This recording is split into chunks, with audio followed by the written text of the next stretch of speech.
What's going on, everybody? Welcome back to another day, another episode of The Daily Grind. I'm your host, 30NSG, and on today's show, we're going to be talking about MindsEye. I found a review.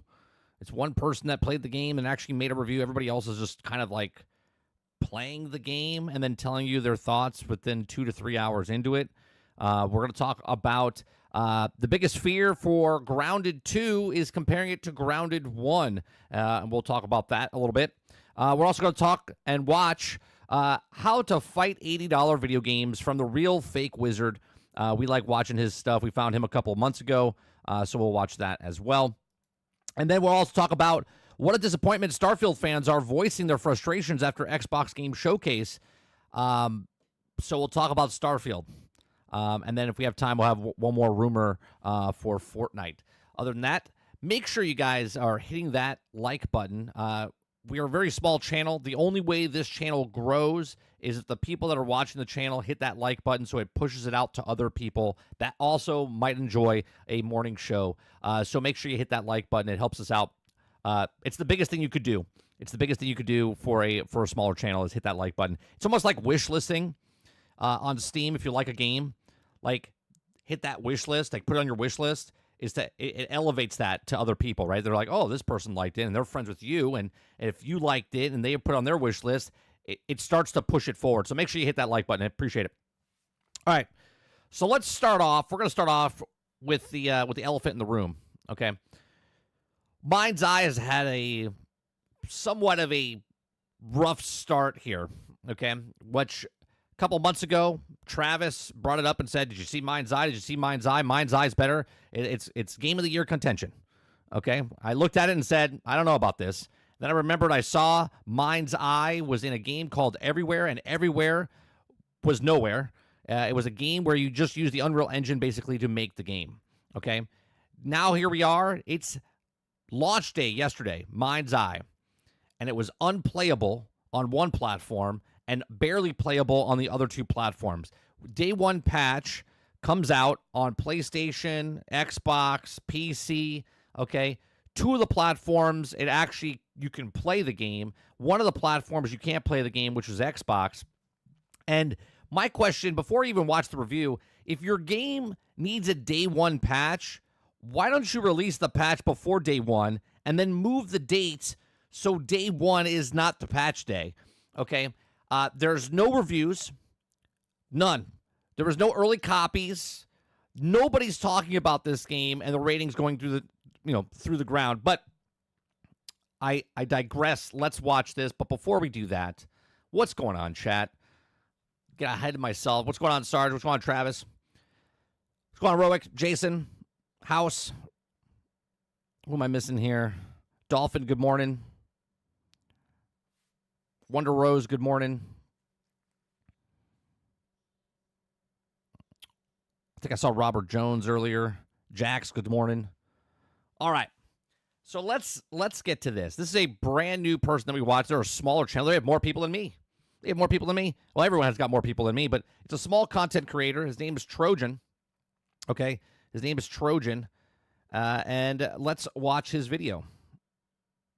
I've played MindsEye. It's actually okay-ish. The cinematics are good, although the gameplay is Hold on a second. Do I have it? No, it's on normal. He just talks fast. Okay. Did he say it was okay? All right. incredibly lackluster and somehow disappointed my expectations for this game's combat, which weren't really high to begin with. But the absolute worst thing... I'm sorry. Can we just go back and look at that? expectations for this game's combat. He's working on the pillar. He's just working on the pillar. Which weren't really high to begin with. But the absolute worst thing is, my god, is this game buggy, and the performance is so goddamn bad on PS5 with console optimization. I'm on the day one patch and this game is 30 FPS with a bunch of frame dips and frame stutters. Essentially the game is stuttering like a 5th grader, and most of the time it struggles to maintain stuttering like a 5th grader. It's good. 30 FPS on PS5 with console optimization. There's also quite a few bugs that took me out of the experience. Like, this game should have at least had like 3 more months of polishing. But anyway, only 3? Only 3 months? Come on, at least 9. At least 9. Anyways, ever since MindsEye was announced, with Leslie Benzies as the lead developer who worked on the GTA games, people have been criticizing this game and some even calling it a GTA clone, but completely ignoring everything before the release. And after playing MindsEye, I'm going to give this game a fair shot and answer the question, is this game worth buying at...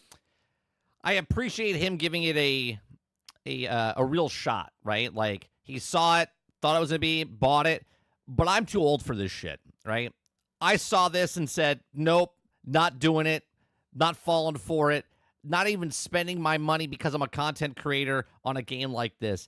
This I saw from a mile away, just like all the other games I tell you about from a mile away. $60. So after playing this game for hours, which this game is about 13 hours long, my first thoughts is that MindsEye is an okay game, and I actually was entertained, which is what I expected from the quality of cutscenes, but that is only when I ignore that it's pretty goddamn buggy and is incredibly unoptimized. With the entire footage captured by me, you can see how poorly optimized the PS5 version of this game is, and I was kind of right with my initial thoughts of the marketing and sketchiness of this game, which bugs and poor optimization can turn a 5 or 6 out of 10 okay experience to a 4 out of 10 experience for me, with a bunch of inconveniences. The game's terrible frame rate kind of intervened with the gameplay, like driving and shooting. I'm sorry. Did he just give it a 6 out of 10 okay experience? 6 out of 10, okay. To a 4 out of 10 experience for me, 4 out of with 10. a bunch of inconveniences. The game's terrible frame rate kind of intervened with the gameplay, like driving and shooting. What's going on, Kyle? Now this game is like okay, ignoring the bugs and pathetic performance, but it's sad that people generally bought this game thinking it was going to be polished and a consistent experience, but it... Okay, he just said, hold on, let me rewind that a second. Play like driving and shooting. Now this game is like okay, ignoring the bugs and pathetic performance, but it's sad that people generally bought this game thinking it was going to be polished and... Okay, so he said it's buggy and thinking it was going to be, working. Every person that buys a game, every single person that buys a game, because you would think that the people that are making these games are professionals, they're designers. They wouldn't release a game broke, buggy, unfinished. No, they wouldn't do that. They wouldn't try to take advantage of something to sell you a game that's not complete. No, who would do something like that, right? Every single one of us, no matter what you buy product-wise, it doesn't matter if it's a cell phone, doesn't matter if it's a computer, doesn't matter if it's a car, doesn't matter if it's a video game. You buy it going, this is a good product. This is a good product. And then you use it and go, wow, this is a good product. No, that's not what these guys do. These companies, I don't want to say developers, these companies try to push out a game and get your money before they give you an actual product. You have to wait 6, 10, 12, 18 months before your product that you purchase with your hard-earned money, but they want your money up front and wait 18 months, right? If you're going to wait 18 months, take your money that you were going to spend on this and go put it in a savings account. Go put it in a CD.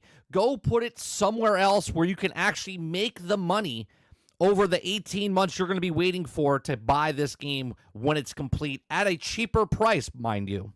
And a consistent experience, but it really isn't. But without the bugs, the first hour of this game is just walking around and a lot of cutscenes, which the cutscenes are actually the most polished thing about this game. Great.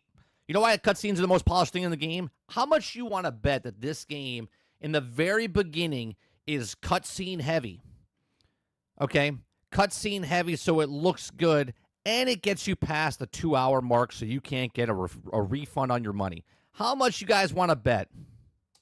Which... these cutscenes are pretty impressive, but the first hour of this game is pretty slow. In the first hour, there's not much gameplay.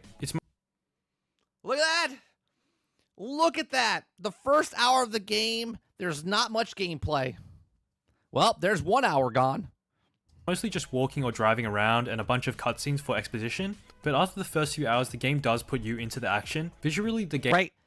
Only after the first few hours gets you past that point of no return of... literally no return. You can't do a return after a certain period of time.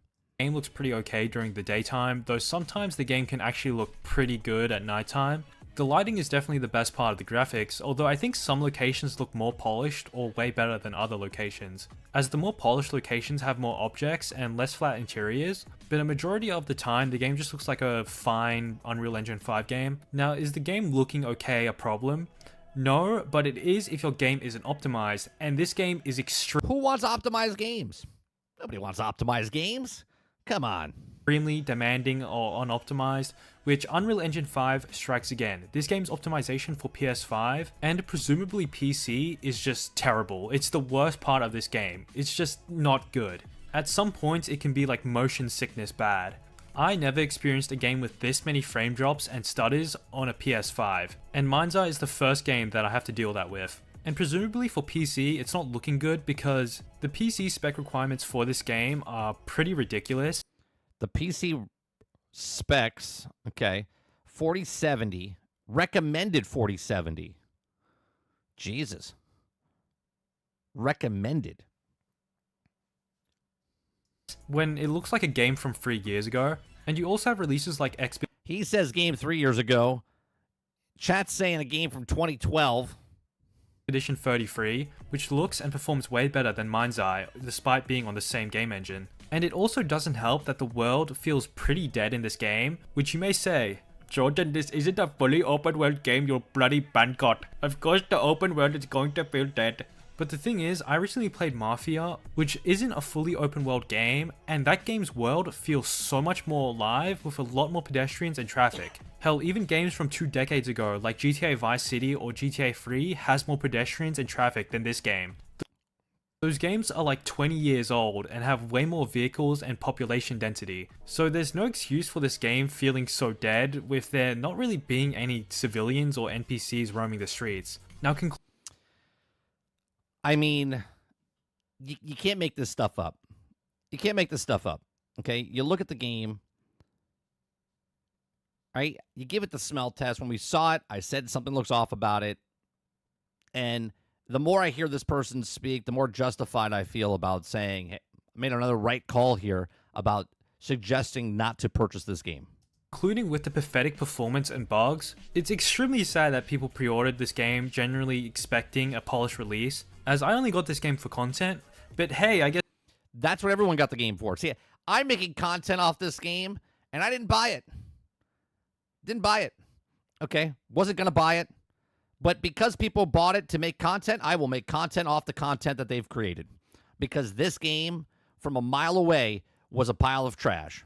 Guess we can wait weeks or months for the game to actually be polished, which is sadly a very normal thing for video games nowadays. Now, what about the combat? See, I don't need to play the game to tell you that, but obviously, he's giving it a fair shot, so we're going to watch him give the review of what he played, right? He's a young guy. Right? I've made these mistakes before. I don't need to make these mistakes again. I'll let other people make the mistakes, and then I'll watch their mistakes happen. Or gameplay. Everybody, including me, watched some of the gameplay footage and thought, wow, this looks like a generic third-person shooter, which it kind of is, though that's not a bad thing, and the same can be said for a lot of third-person shooters. But with MindsEye, it's actually kind of worse than that. I think the best analogy for MindsEye's combat is that it's like the combat of a generic third-person 360 game, but with every mechanic being 360 game. It's like 20 years old. Incredibly unpolished and stiff, as the mechanics such as cover and aiming just feel really off, and some of the guns feel like gel blasters. Though I do like how some of the weapons do have recoil, which, listen man, there's so many third-person shooters that just don't have recoil, and I think some people will appreciate that this game does have recoil. But that doesn't mean much when the combat mechanics just don't feel good. I actually thought the combat in the trailers looked fine, but when you play and you get the feeling of the combat, that feeling isn't a nice feeling. I remember seeing comments on the trailers saying they're quote-unquote hyped for a game like Max Payne, which this game's combat is like 100 kilometers behind Max Payne 3's combat, and that This game does nothing the other games do. It doesn't raise the bar up to those games that maybe it took from, right? Say like a Max Payne or a Grand Theft Auto or whatever. It does everything worse than those games that you played from not just last year or 4 years ago, from like 15 to 20 years ago. game is over a decade old. The combat feels extremely outdated, and they didn't put that much work into the mechanics of shooting, and the combat in this game kind of does get... You can't add recoil to third-person games if you do everything else like crap and then add the recoil for third-person view. Fantastic. Repetitive. Now, aside from the recoil, the gunplay is just not good. I remember a pistol sounding like it was a ray gun, like the sounds of weapons from Destroy All Humans. Oh, fuck. That's what happened. Which Destroy All Humans is an amazing game, but when MindsEye is going for a little bit of a grounded sci-fi feel, the sound just feels pretty off. But the biggest problem of the gameplay of Hardest difficulty, by the way. this game has to be the enemy AI. They're pretty dumb and they feel like ripped out of a PS2 game where they don't try and rush or flank you. Sometimes the AI just spawns in and stays in the exact same place where they spawned. Most of the time the AI just takes cover and shoots at you and they don't move at all. I really don't remember a time when the enemy AI were pushing me during combat. The AI in this game is pretty just stupid. Now, you also fight humans and robots in this game, which after you take out a robot, they just explode, and the same goes for cars. As you can shoot at a car like 5 times and the car will explode, but I'm pretty sure it's not even possible for enemy AI to blow up your car, which a majority of the explosions do look really nice, and I do like how the game has like some... Well, great. If you like cutscenes and you like explosions and you like third-person recoil, this game's for you. enemy variety, which is like 5 or 3. But that's honestly fine for the scale of this game. I think drones being in the combat is pretty good, as there's some... No, Travis, it does not. No, it does not. Because Outlaws had the exact same issues when it came out, okay? And I don't think I judged Outlaws too harshly. I put 50 hours into that game, enjoyed what they did, but they didn't make a game. The game mechanics in the game were bad. The cutscenes and all the other stuff, fine. Okay? When something's this low, I didn't judge it harshly. This right here is lower than this low. That's all this is. some verticality where you can just aim at the sky and shoot something. Now, comparing MindsEye to some other third-person shooters, you feel a lot more spongier to bullets, and when your character does get shot, he barely reacts. What is he, on meth? Is your character on meth? At all, as if the character's not even getting shot. Weirdly enough, this game also just doesn't have any melee combat at all. And talking about the movement in this game, the movement is actually fine, but moving while aiming in with a weapon is pretty terrible. Movement's fine, but when you're shooting with moving, it's not fine. Now, I must say, the ragdolls in this game Yeah, it's PCP. are pretty... You ever watch the guy mowing the lawn with PCP?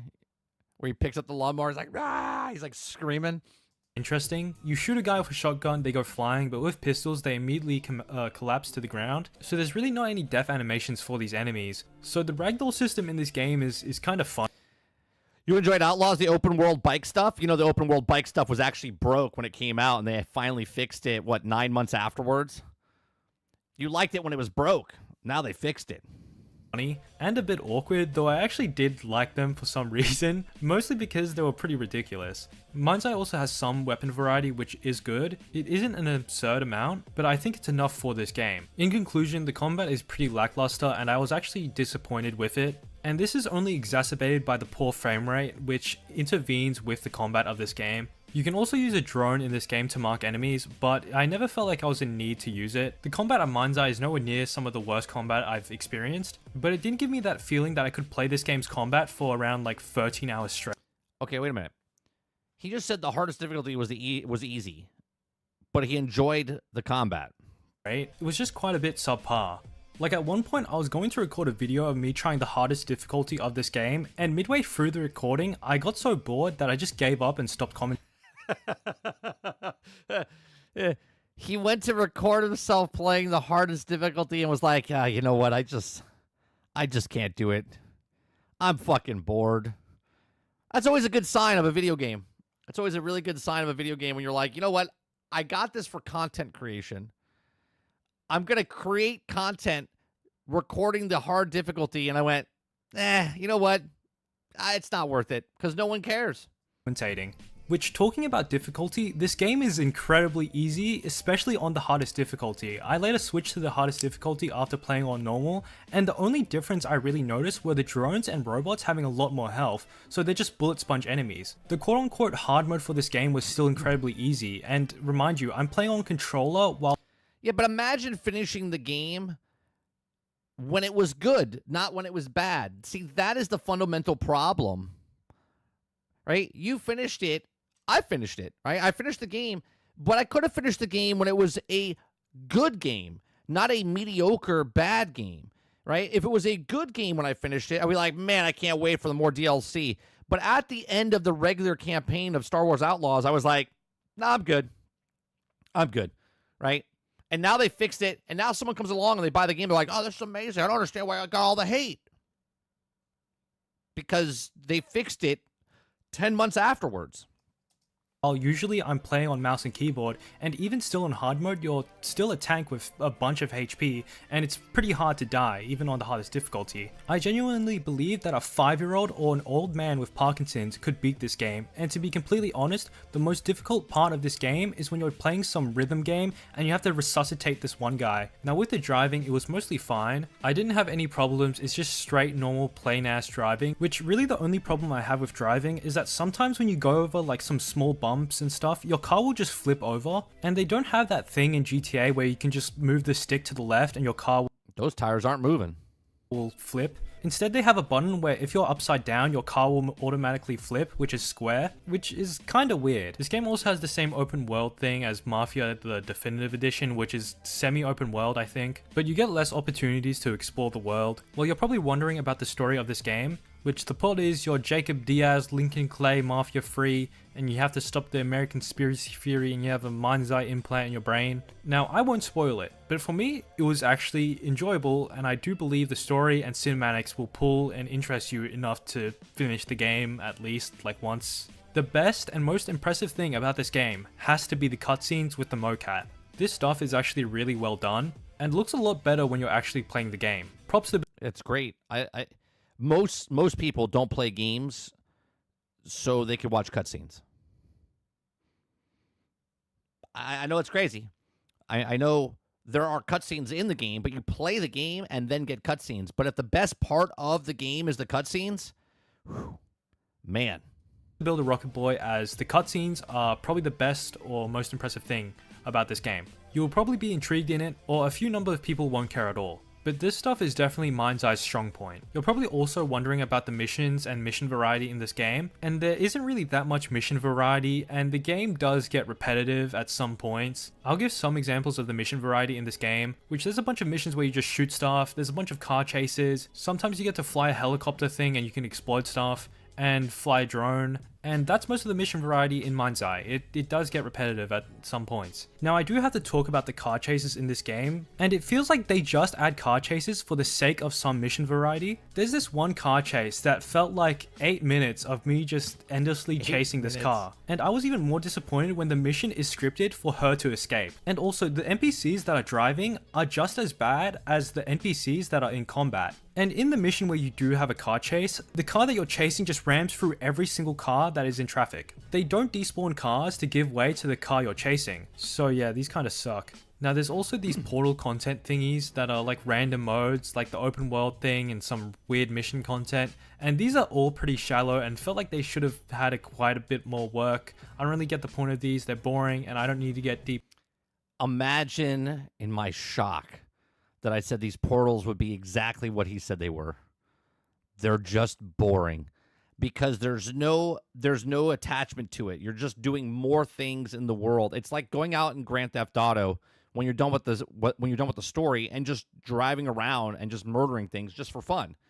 But they made it into, well, instead of doing that in the world, because it's not really an open world, it's a semi-open world, they're like, oh, we'll go into a portal area and then just in that one area cause chaos. That's great. That's fun. And then it's not fun. And then it gets boring. And then you're like, nope, I'm good.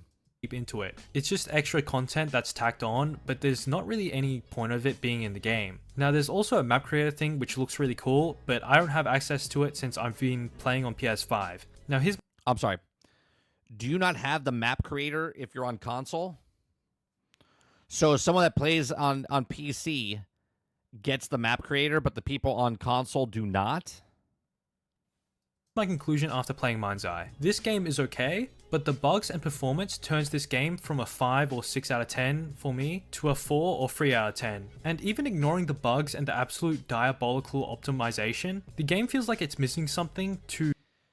You can't ignore the bugs and glitches that literally pull you from the game, okay? In no way, shape, or form can someone's opinion tell me, and I'm not saying him, just anyone in general, list 9, 10 things that are wrong with the game and go, well, the cutscenes are fun, and if I just ignore the other 10 things, it was a fun game. No. This is not a $60 game. This is not a $50 game. This is not a $40 game. This is not a $30 game. This is a game you get in a bargain bin at $5 with a coupon on top of that, okay? This is a game that shouldn't have been made or released because it's not a game. It's a asset flip that they put into a thing and try to push it out before it was ready. 9 months, 10 months, 12 months, okay, before this game should launch. To stop it from being called generic. There really isn't anything unique about it other than the map creator thing, which is exclusive to PC, so I didn't get to try it. There's just something that MindsEye is missing, as the game is pretty repetitive, though the cutscenes are really good and the story is decent. But that's not enough when the gameplay is pretty lackluster. I guess I do recommend this game if you're looking for a decent story, but that's only on... You would recommend this game if you want a decent story. Go get a book. There are thousands of other games with decent stories that actually let you play a game. Until a sale when the game is actually polished. But if you're a person that... Let me rewind there for a second. But that's not enough when the gameplay is pretty lackluster. I guess I do recommend this game if you're looking for a decent story, but that's only until a sale when the game is actually polished. But if you're a person that likes the gameplay of third-person shooters like Max Payne 3, then this game won't do it for you and it will just disappoint you. This game should have had like 3 months of polishing. And no way this game sells 1 million copies. No way. The state of this game is just straight up disrespectful to the people who bought it. And the fact that people who made this game will view this criticism as me, a creator with only 3,000 subscribers, being paid by Rockstar is pretty sad. I probably should have spent my money on Mafia the Old Country. These people, there's no way. Being paid by Rockstar is pretty sad. I probably should have spent my money on Mafia the Old Country or Death Stranding 2. But like and subscribe, it's been Trojan. No. And remember, just because one person worked at Rockstar doesn't mean their new game will automatically be good. That's right. I've played That's right. And considering, I think you made a smart choice here. Now, you probably are monetized, right? And you got 93,000 views so far. You're going to break, I think, 150 to 200,000 views, especially now that more people are watching it, right? You're getting good interaction. So it was definitely a smart pickup for a content creator this small to play the game and do it. His link is in the description down below. I'll look to see if in the future if he makes more reviews and whatnot. So we like watching other people's content and showing, because I don't have time to play all these different games. Other people do, so we check out their videos and whatnot. Yeah. So yeah, MindsEye is not good. We have one more article, I think, I posted this morning. I thought I had it. Give me 1 second. I could have sworn I had it from IGN.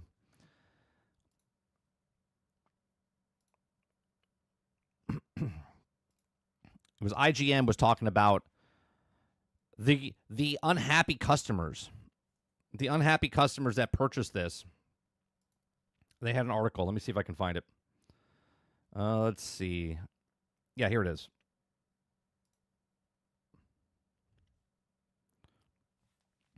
MindsEye Dev says it's working around the clock to improve performance amidst some mixed Steam user reviews. Okay, developer MindsEye has said it's working to improve the game's performance after a number of players took to Steam users to user reviews to complain. Yeah, you have to complain. You know why? You can't pick up a phone once you're 2 hours deep into a game where an hour and a half of the 2 hours in the beginning is cutscenes. So you have to watch the game, and by the time you get to the gameplay to see if it actually sucks or works or doesn't work, you're already past the point of no return. Okay, literally the point of no return. Okay, so Build a Rocket debuted title launch on June 10th and has settled on a mixed review rating on Steam, where it's also peak concurrent players count on 3,302. Many negative reviews focus on MindsEye performance problems, which appear to be hitting PC gamers hard. And there's also reports of various bugs, glitches, and NPCs' behavior oddities. Okay, so let's watch a couple of them.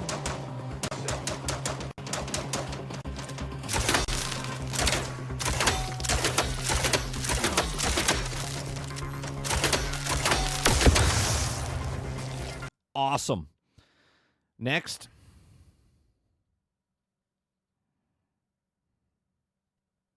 Drive. Destination Pan will show up in your lens. We're headed to the security office. Understood, Miss Rigby. I go by Rigby. Your duties will be fairly broad. You'll be required to follow orders. What do you mean they drive? It's the military. Destination Pan. Okay. My second combat encounter, the AI has become self-aware and has now committed suicide. The guns sound terrible.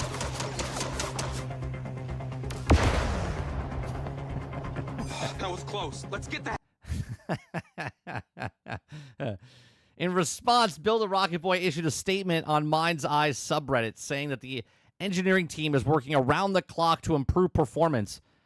Did you work around the clock to make the game? Did you make a game? No? Cool. Patch 3 will be revealed soon and added. Here's the statement in full. Thank you kindly to all of you who joined us for the pioneers on day one. We understand the current minimum specs requirements are very high, but our engineer teams are working around the clock to improve performance on mainstream hardware, as well as consoles by integrating the performance improvements of Unreal Engine versions 5.6. We'll provide patch 3 update timing, including these improvements, within the next 24 hours. In addition to the main campaign, we would also value your thoughts on Build MindsEye. Do you see builds.mindseye? They want your feedback so they can fix the game they never created in the first place. It's amazing. MindsEye, led by former Rockstar North Chief Leslie Benzine. You know what's funny? I feel like MindsEye, they promote this guy from Rockstar as much as James Gunn's promoted in the new Superman film, right? Endured Terminus run-up to release last week, Build a Rocket Boy said fans should wait for MindsEye's official launch rather than play it before its street date. Why? Why? Were you afraid that people were going to find out that your game was broke, buggy, unfinished, and it wasn't a game? Oh, right. You're like, well, you can't play the game before the day one patch. You can't release a game before it's done. Rather play it before the street date after early copies made their way into the hands of players. He says, quote, we want everyone to experience the story the same way at the same time on day one, without bias. Build a Rocket Boy said in a statement issued in response to early copies being played, this means waiting until the official release date to play through the games first-handed, with no reviews sent out. Mention in bias of the studio's statement sparked speculations that the company was referring back to the comments it made back at the co-CEO Mark Gerhardt, okay, who suggested there has been considerate efforts to trash the game and the studio with negative social media posts and paid accounts or bots. Well, let me tell you, I am not a bot. I don't do social media. I only do YouTube, and you can find me where I didn't get a paycheck. I would have loved a paycheck to talk shit about this game, okay? But I saw you from a mile away. I saw you from a mile away, and I remember. Pepperidge Farm remembers everywhere. I remembered you, okay? And sure enough, you're exactly who I thought you were. IGN subsequently put the claims of boss Hitman developer IO Interactive and the company which is also publishing MindsEye. His response is, I don't know. I don't believe that, and I don't believe that. I just think the game should speak for itself on June 10th. Well, it did. It did. Congratulations. It spoke for itself. Physical copies of MindsEye also need a major update for key improvements to ensure MindsEye plays as intended and to meet all characters at their best. Well, the patch went through. People gave your game a look after the patch went through, and it was still garbage. Okay? And just days before MindsEye launch, Build a Rocket Boy chief legal officer and chief financial officer confirmed they had left the company. These two are the real winners. The real winners right here. are the legal officer and the chief financial officer. These were the smartest people at the company, but they got their paycheck and left before it launched because they knew they were all going to get let go after this game launched. Okay. Steam concurrents do not tell the whole story, of course. MindsEye launched on PlayStation 5 and Xbox Series X and S, as well as the PC, so its true concurrent player count will be higher than the reported on the Valve's platform. How'd that work out for Shadows? How'd that work out for Dragon Age Origins? Or, I'm sorry, Dragon Age Veilguard. Not Origins. Okay? How'd that work out for them? MindsEye carries a $60 price tag at launch. Even they thought, they were like, there's no way we can get $70, let alone $80 for this game, right? They thought about it, though. And what's called a single-player free roam, but there's also a number of missions, horde mode missions called Destruction Site Shootout, and 2 combat missions, Honor Amongst Thieves and Friendly Fire. Also at launch, there are 6 races, 6 checkpoint races, and 3 drone races. If you get the premium pass, please don't get the premium pass. Please don't be that guy that gets the premium pass or girl that gets the premium pass. Let this game go out to the back and shoot it in the head, okay? Because this game is not full price 60, not full price 80, okay? And the game is going to be finished maybe in a year's time. Maybe, if the studio's still here by that time. Following a launch, Build a Rocket Boy said to deliver a consistent stream of fresh premium content monthly, ensuring MindsEye is living ever-expanding players' experience. This includes new missions, challenges, and game assets, and this continuous stream of studio development content combined with the very best of community's own beautiful creations means that MindsEye will continue to surprise and delight its players in decades to come. Man, that word, they should not have said that. See, they were using it in the tone of, this game's going to be really good. You guys are going to love it so much that we're going to support this game for decades to come. Okay, Build a Rocket Boy had added. Build a Rocket Boy also confirmed that 2025's roadmap of content. If the summer, there will also be community updates, new missions, in the fall of new single-player modes, multiplayer, and new missions. How many times are you going to say new missions? We got new missions. In the fall, new single-player modes, multiplayer, and new missions. And a winter free roam update and new missions. What are we doing here? Premium pass owners get extra missions and new packs throughout. Holy Christ, this whole paragraph, what is happening right now? What's happening right now? Every time I say new mission, everyone has to drink. Everyone has to drink. Build a Rocket Boy confirmed roadmap of content in the summer. There will also be community updates, new missions. In the fall of new single-player modes and multiplayer and new missions. And in winter form, updates and new missions. And a premium pass owners get extra missions. That's new missions. And new pack throughout. What is going on? Was this article? And they said new missions throughout here as well. At least, it's in the article at least 6 times. What is happening here, chat? What is happening?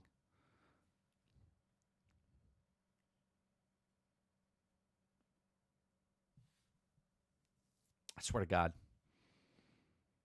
It's like they see something happen, and they're like, we could do shittier than that, right? You get Redfall, and you're like, there's no way it could get worse than Redfall. And then you get Concord, and then Concord comes out. Or actually, I'm sorry, you get the day before, and you're like, there's no way it gets worse than the day before. And then Concord comes out, and you're like, there's no way it gets worse than Concord, right? Then this comes out, no reviews. They're talking about decades of content. You're lucky if you get 10 weeks, let alone 10 years. What are we talking about? Sarge says there is the bones of the good game here, just not finished. Water Bear says it's definitely not a game. Robert Jones says 30 frames per second is a good reason for a lot of players to skip, but no reason to hate. They could have just ignored it.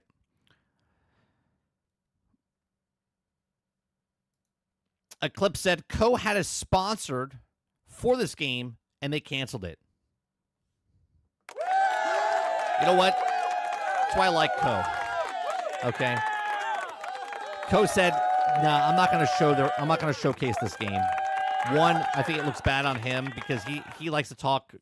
He'll give criticism where criticism's due, but it's just like, let's not do this. I don't need your money for the sponsorship. Keep your money. You got problems. Put it back into development. Maybe don't go off, devs say, and look at what makes your own adult decisions, Dolphin says. You're going back and forth, okay?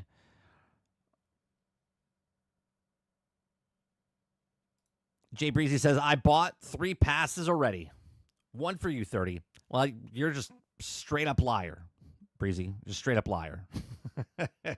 Feels good, man. Says, I've been gaming since the N64 days. Once you get used to 60, 120, plus 30 FPS, looks like crap 90% of the time. A lot of people, feels good, man, can't even tell. Can't even tell. I can tell, but I don't get nauseous or sick. I can play 30 frames, 60 frames, 120 frames. But majority of the people cannot even tell about the frame rate, right? The people that are in this channel, I would say 90% of the people can, because like more hardcore, we already know Travis can't, right? And I think someone else can't, like, see the 30 frames or the 60, 90, 120 frame. They can't see the difference, okay? Or they don't care, okay? But a lot of people just don't care. Sarge says, this is exactly what happens when the company doesn't bribe journalists to review their game. They ignore it. The game launches with no backing of anyone, and the game speaks for itself. Remember this. Red Dead Redemption 2 is one of the few games I can handle at 30 frames per second. That's because you liked it and because it was good.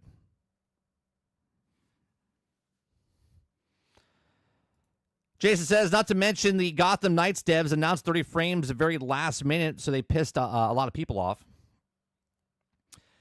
Yeah, but there's a lot of games, Jason, that came out that have never mentioned anything about the frames per second, and no one gave them shit.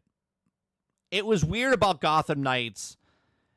It was like the timing that was happening, right? Because we were coming off a couple other superhero games, and it launched, and people gave it shit for 30 frames. Yet there's other games that have come out 30 frames per second, and no one gave as much shit as they gave to Gotham Knights.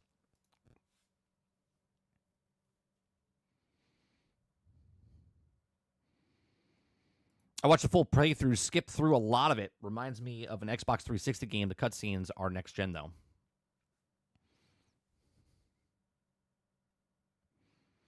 Lady Gaga says, I will use my mind's eye and not buy it. Very smart. I mean, you can buy it. Just wait. You can buy it when it's a $5 bargain bin and the game is actually complete. Because it's going to be around for decades. It's going to be around for decades. Waterbear says, 30, I truly believe that the ball in a cup game would have given you more hours of enjoyment over this shit. I remember that. Are you talking about the one with the string where you try to get the ball in the cup? Or are you talking about the cup game where you're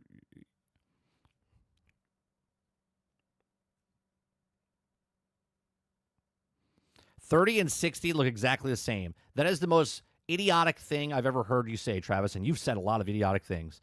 But 30 and 60 don't look exactly the same. It's okay that you can't tell, but don't say something that you don't understand. You've admitted that you can't tell the difference, and now you're saying that 30 and 60 are the same. Travis continues and says, game literally looks exact same at 30 as it does at 60. Boy. Okay. Okay. Kylo says 30 frames per second I can notice instantly. Looks similar to those that don't play the same at all.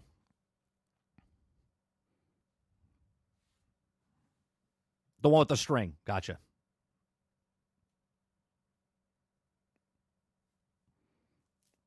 Only it does. Good try. Here we go again. Here we go again. I'm going to bring up 30 and 60 frames where they show it at the exact same time on the screen. And that's most of the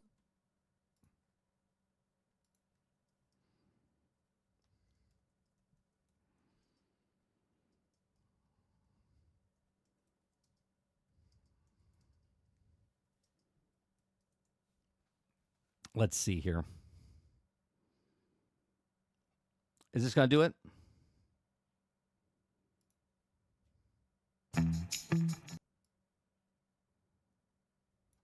This is a 1 to 100 FPS. Let's see if well, how much FPS you need to play. 1 FPS versus 5 FPS versus 10 FPS to 20. Here you go. That's 1. Can you see the difference there? That's 1 frames per second.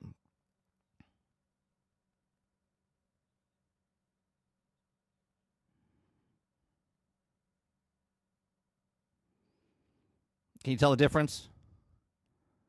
Can you see the difference of 1 frame? Yeah? Okay, let's just make sure. Okay. Now we go to 5 frames. Yeah, I can't tell the difference from 1 to 60. All right. Let's fast forward. There's 10 frames. All right, there's 20 frames. This is where Travis likes to play.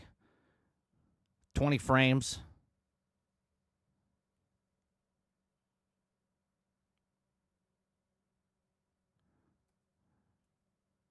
There's 24 frames.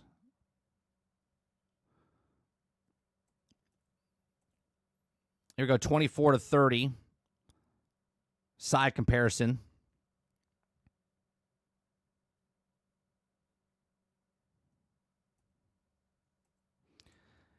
$30 to $60. If you can't tell the difference between that, like you can't see the difference between that.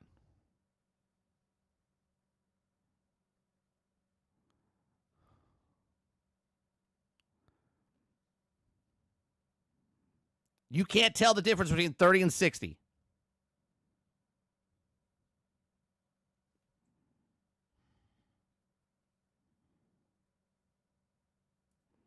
Now here's 60 and 100.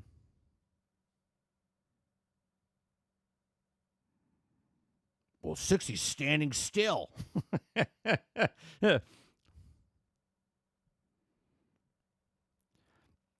Here, I can't take your shit today, Travis. I can't take your shit. There you go. Take a timeout for 10 minutes. Go do your own research. Because if you don't care about it, then I don't give a shit that you don't care. So we're moving on.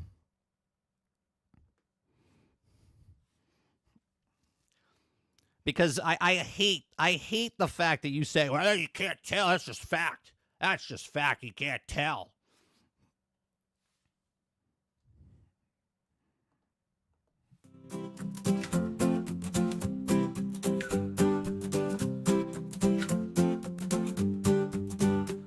There's a guy named Travis, he's always around. In the chat, bro, takes status down. Elden Ring, he says it's overhyped trash. With Mass Effect, now that's his stash. He's a Sony pony, loud and proud. Even when Sony's got him down, they took his games, left him in the cold. But Travis still defends them, oh so bold. Travis, the king of hot takes. Hating what we love, he claims we're all fakes. When Marvel Rivals starts to reveal, he's reporting more than he's trying to heal. You're all wrong, he says with a smirk, while his opinion drives the rest berserk. Elden Ring's bad, and that's a fact. And he doubles down, no turning back. He's the self-made critic, the contrarian knight.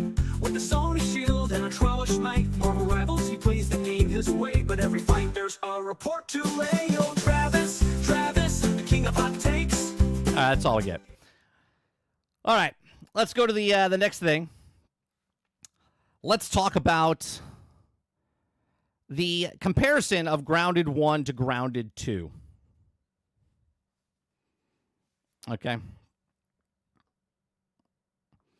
So I said this the other day, was it Monday, when we saw the Xbox Game Showcase and we showed Grounded 2, okay? And I went, why couldn't they just continue Grounded 1? Because I've always talked about how sequels need to hit like the bar, right? So like Grounded 1 was here and they built it up over 5 years.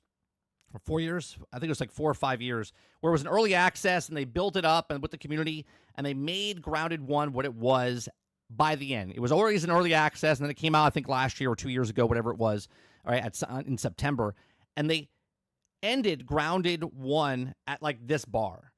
So now Grounded 2 has to hit this bar and then proceed to go more, okay?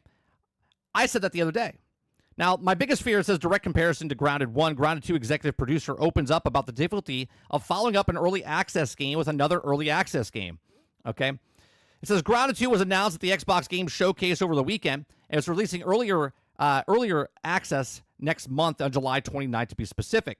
Now, early access can be a real boon for gamers as it enables developers to iterate with hopefully a large-scale feedback towards a complete as good as it can also feel the final release. But there's also a risk of involved, especially when you're following up with a big hit. It says, quote, when you're a sequel to a game that's also been completed in early access, and then 5 years iterated to grow, and then your sequel is early access, it's an incomplete game. Obsidian Marcus Morgan said that the interview of PC Gamer, will be honest, my biggest fear is the direct comparison to Grounded 1. Here's the thing. If you don't put everything that you put into Grounded 1 in Grounded 2, and they already talked about the zipline thing. They said they're taking the zipline out, which is fine. Okay, they're trying to figure it out because they put mounts and stuff in the game. But because you're doing Grounded 2, it better have everything that Grounded 1 had in it. Otherwise, what was the point of putting it in Grounded 1 and unless it was a mechanic that was put in there that wasn't good, and you take it out. But you have to have everything you had in Grounded 1 and then add more to it. It says players will likely come into a new game with high expectations and assumptions about how things should be done. Here's another thing. You had no expectations for the game when it first came out. You're like, I've never played a Honey, I Shrunk the Kid type of game, right? You played survival games, and you're comparing that to other survival games, but now you're comparing Grounded 2 to Grounded 1, and now there's expectations because you had 5 years to make this game really good. So the biggest thing is going to be against Grounded 1. It says much of the driven experiences with the original Grounded were launched into early access in 2020 and went into full release in 2022, and then makes early access of Grounded 2 a little bit double-edged sword, Morgan said. Although Obsidian believes the benefits of feedback from players during the development far outweigh the risks. It says, quote, as a studio, we're pretty consistent. Consistent of about what people, many studios are really sincerely make it hard to getting player feedback, Morgan said. Grounded has also near immediate hit for Obsidian, but it's also very much a work in progress from the first launch. As PC gamers, Wes Fenlon noted in 2021, when we looked up and down playing early access games, Grounded was a very great vibe, intuitive building system in the early days, but then it ran through the game's exciting story in about an hour and playing more after it seemed premature. 4 years down the road, Obsidian's also most popular games with a very, very positive rating on Steam and thousands of concurrent players every day. The other day I said I'd never finished the Grounded campaign because when I first played it and put like 120 hours into it, the campaign wasn't there. They added the campaign later, but I didn't pay for the game. It was an early access, right? And then it became part of Game Pass or whatnot. But I never went to go complete the story because they put it in 3 years after I finished the game, right? Comparisons are inevitable, yes, but Morgan hopes that people will bear in mind that Grounded 1 needed time to cook, and Grounded 2 will need time as well. If we remember Grounded 1, you also know where the game started and where it got to, Morgan said. You look at where they're starting Grounded 2, and hopefully you're inspired about where we'll end up. This is exactly why I said, why make a Grounded 2? Why can't you just continue what you wanted to put into Grounded 2 into Grounded 1? Now you're making Grounded 2, so Grounded 2 has to be everything that was in Grounded 1 in my expectations. Now, I don't know if that's right or wrong, but if you make Grounded 2 and it has less stuff in the game at its launch than Grounded Complete, then that would be bad, wouldn't it? Right? Because obviously I'm comparing Grounded to Grounded 1, not Grounded 1 at the very beginning of the day, because we're not going backwards here. You've worked on it for 5 years, so everything that you put here needs to start in Grounded 2 and then get better from there. But these are just my thoughts. Let me know yours in the comments section down below. What do you guys think? Do you think this is unfair that the people that played Grounded 1 are going to have high expectations for Grounded 2? Do you think that Grounded 2 can just start again and do completely different things, or does it have to have a barrier or minimum barrier of what Grounded 1 had in Grounded 2? Let me know your thoughts in the comments section down below. Let me know what your thoughts are in the live chat. Please make sure you share, like, subscribe, and if you like what I do here, check out some of our other videos. Thanks for watching.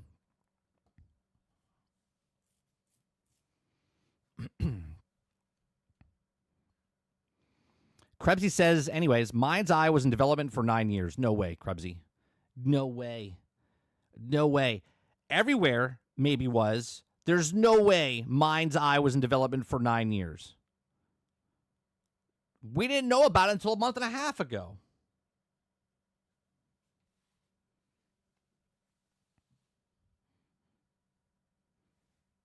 It was 2 years in preview, and then it launched.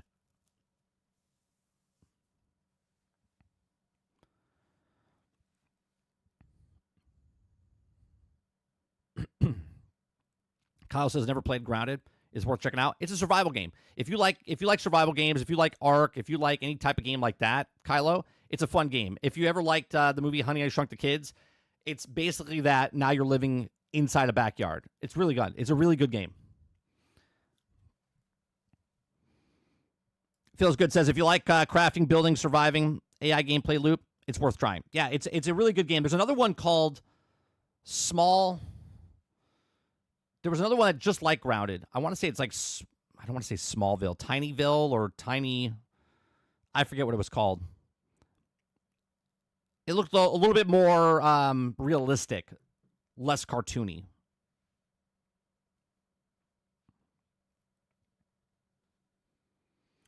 Waterbear says, of course, they're going to take a step back. Then when the players complain, they will re-add it like a feature, similar to Madden. Right, Water? And that's my problem. Now, they already said that the zip lines aren't going to be there because they put mounts in the game. And because they put mounts in the game, you technically don't need zip lines because zip lines could, break something. And that's what they said. They came out directly and said that. But it just seems a little odd because they did a lot of good stuff. So it's like, what could they do more in Grounded 2 to make it so much more besides moving locations? Okay? And because they moved the locations, I don't think you need to make a Grounded 2. You could have just made a pack to go to a different map. I don't know. How's it going, everyone? What's going on, Worlds? I see you speaking of the dumpster fire of a game called MindsEye. Yeah, well, we knew it was going to be a dumpster fire beforehand. No, it wasn't Smallville was I don't think that was what it was called, was it? Was it called Smallville? I know Smallville was a, let's see.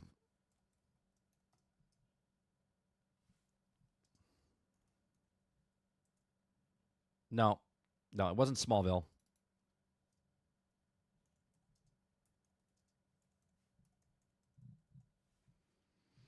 Here it is.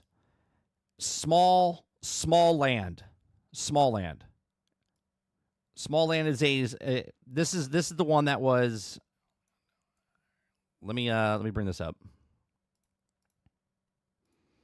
This is the other one that didn't get the love that Grounded got.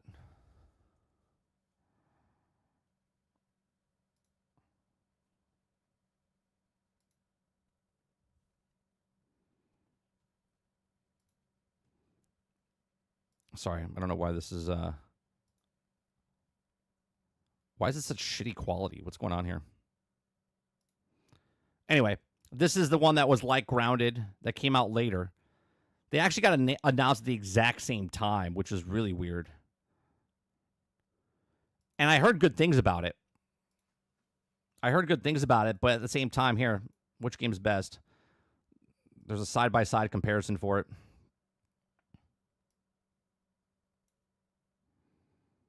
Right? It's more of a realistic, I guess, looking game compared to what Grounded is, a more cartoony type of game.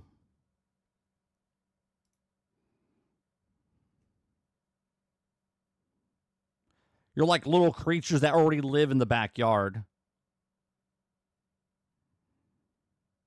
And they already had mounts. They already had things that you could, you know what I mean? So, like, this game technically is what Grounded 2 is going to become. So I wonder if there'll be a resurgence of this game when it comes out. When Grounded 2 comes out. Because it didn't, I mean, I don't want to say it didn't do well, but it didn't do great when it launched.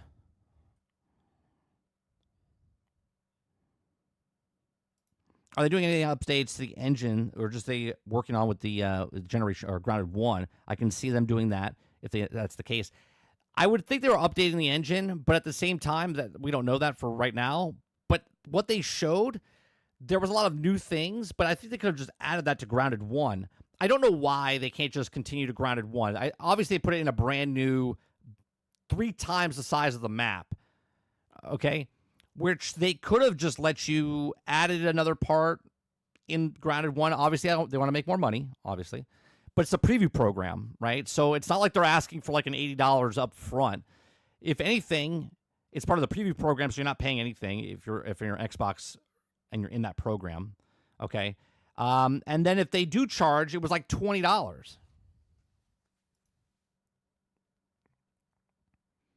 Unless anyone that's part of Game Pass gets it now, and that would be $20 from those people trying the game. So that could potentially boost up the numbers as well.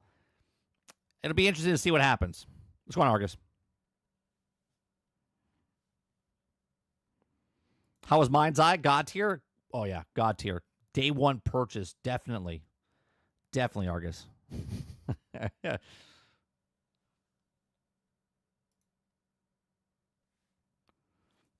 Titan says it's a small land after all. I'll give you 2 points. I'll give you 2 points, Titan. Sarge's going to almost time me out, but I'll give you 2 points. Points don't mean anything, just let you know, but I'll give you 2 points.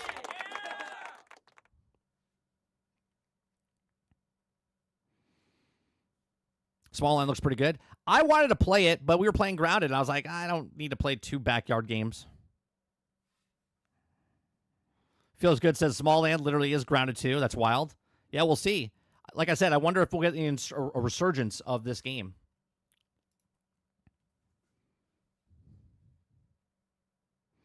Titan says Grounded 2 with a 2 means big engine upgrade. True. It means new map. That's what it means. Kylo says, MindsEye changed my life. Best game that has ever graced my PC.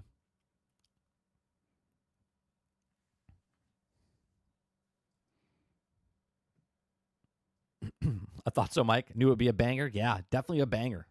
MindsEye, banger.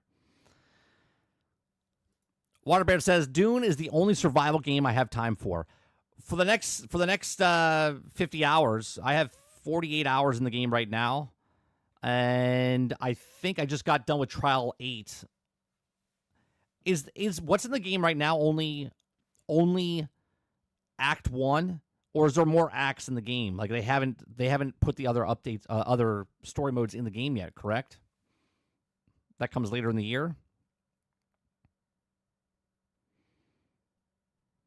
Argus says, I've been grinding the hell out of Elden Ring Night Rain since it came out. The main game that's the main game I've been playing. I almost got eaten again yesterday, Water. Almost got eaten again yesterday. Super close. Like we're talking, you know when you're a kid and you're playing like tag or base, you know what I mean? Like you're playing tag and you're like, I'm on base, right? Like that's how close I was to getting eaten. I like got up on the land where the rocks are, barely, and the worm was like right here, and I touched the thing and then it just went underneath. I was like, holy Christ. I was so close. I was like, I don't want to lose everything again. I don't want to lose everything again. It took me, it backed me up like 2 hours. Last time I got eaten by the worm, I had to go back about 2 hours to get all my stuff. Kyle says, I've been playing Tony Hawk 3 and 4 demo. Love me some Tony Hawk. Plays just like 1 and 2, but seems a little bit slower. That's because they know, Kylo, the people that played the game are now older, right? They're like, we got to tune it down a little bit. Can't go fast. Old timers playing games.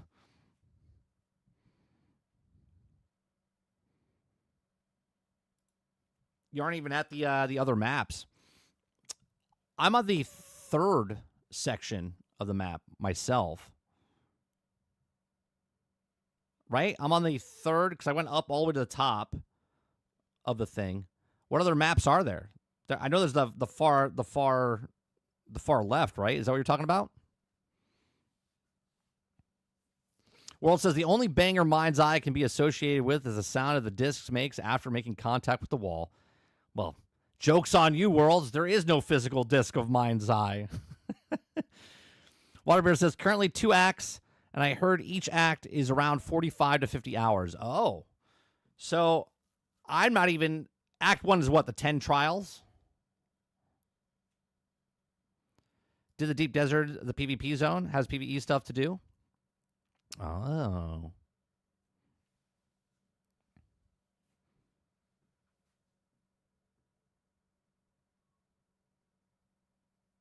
When you say the other zones, are you talking about the NPC, like, fortresses and stuff?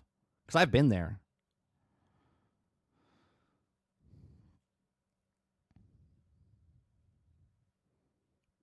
No, you can go to other areas, like, completely. Other areas, like, completely. Yeah, you're talking, like, a whole nother world that you can explore? Is that what you're talking about, Eclipse? Or are you talking about, like, the kingdoms of each place? Waterbear says Dune Awakening has 2 acts, while the game features a cinematic storyline divided into 2 main acts that players progress through. Okay.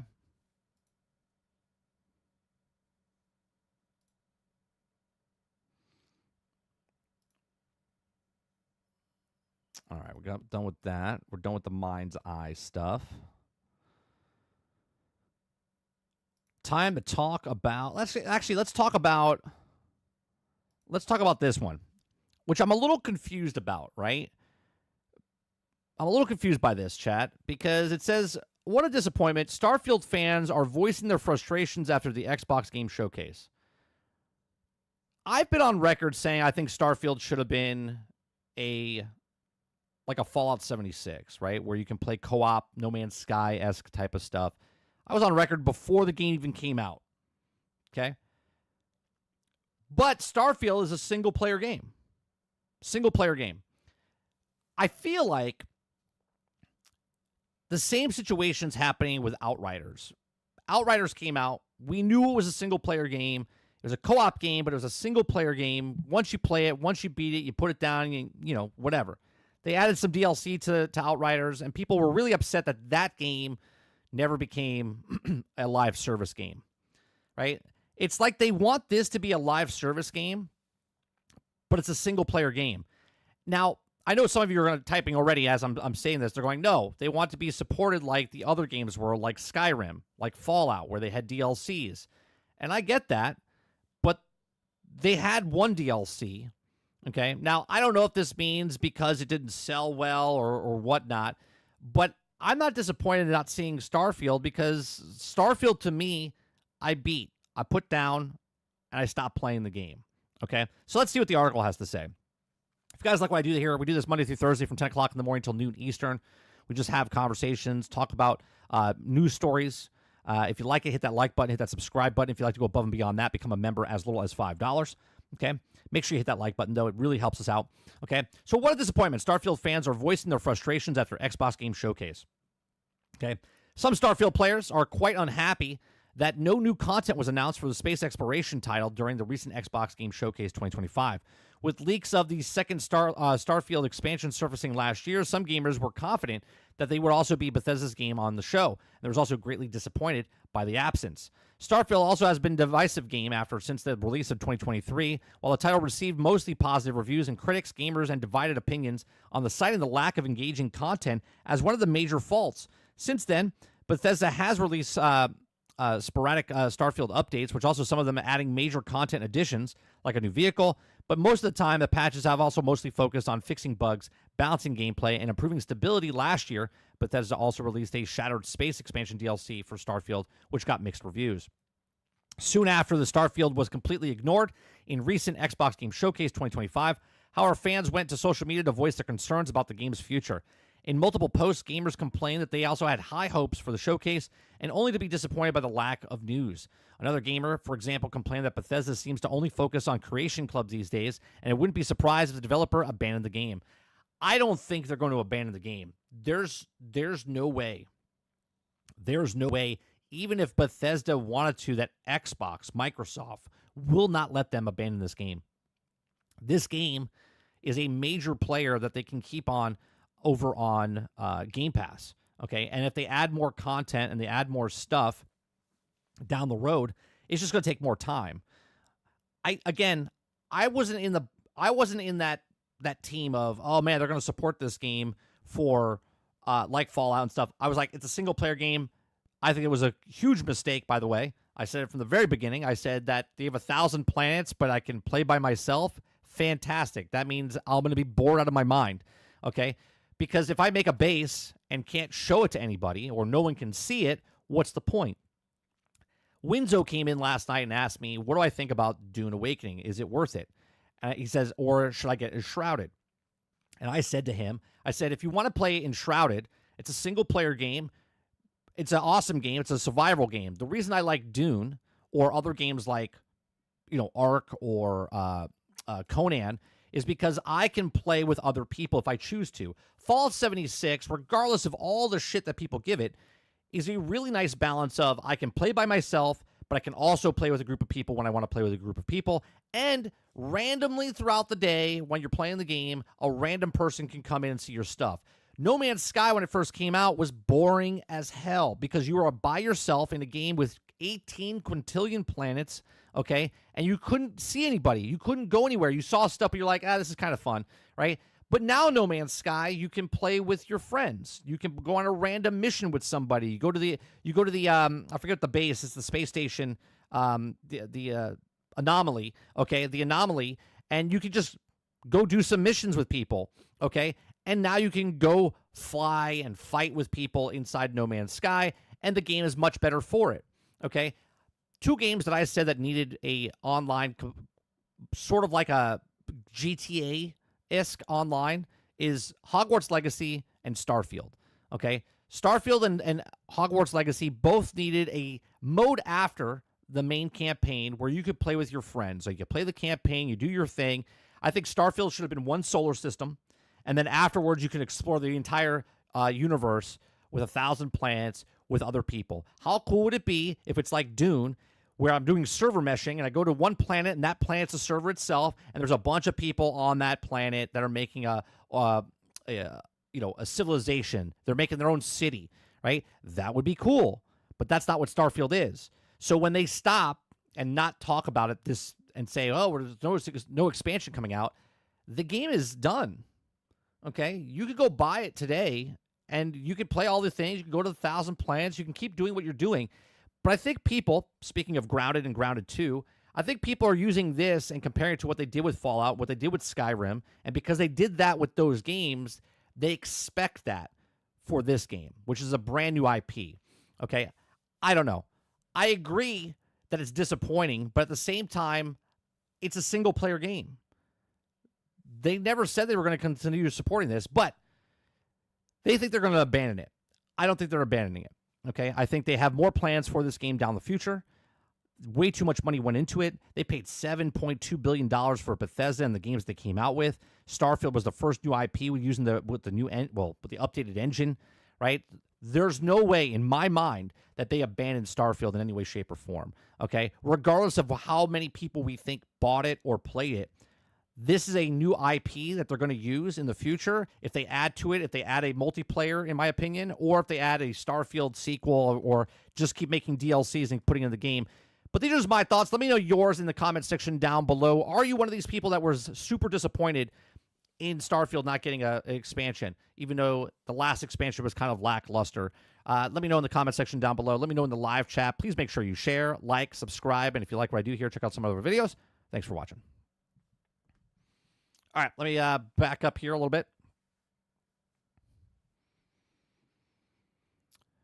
Kyle says, also, I think Xbox is releasing their games too soon to gather on to PlayStation 5. I don't care. They're going to buy one game every couple of months. I feel people are burnt out and don't have the funds on PlayStation 5 to keep up.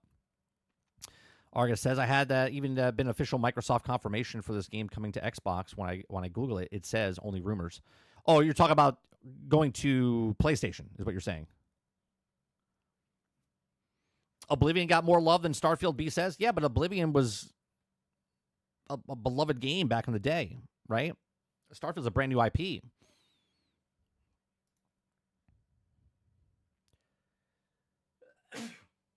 Excuse me.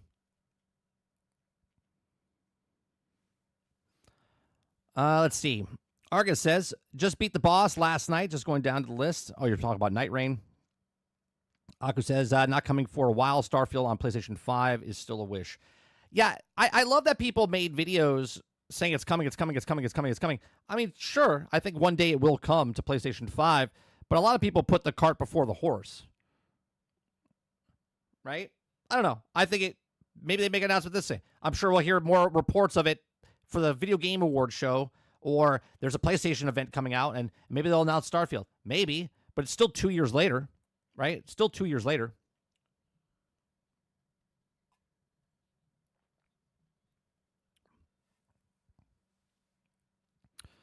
Krebs says, can we look at the bump that Shattered Space expansion had on player count on Steam?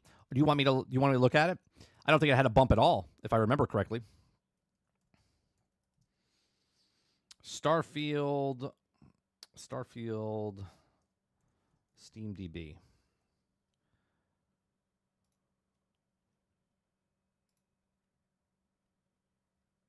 When did the game come out?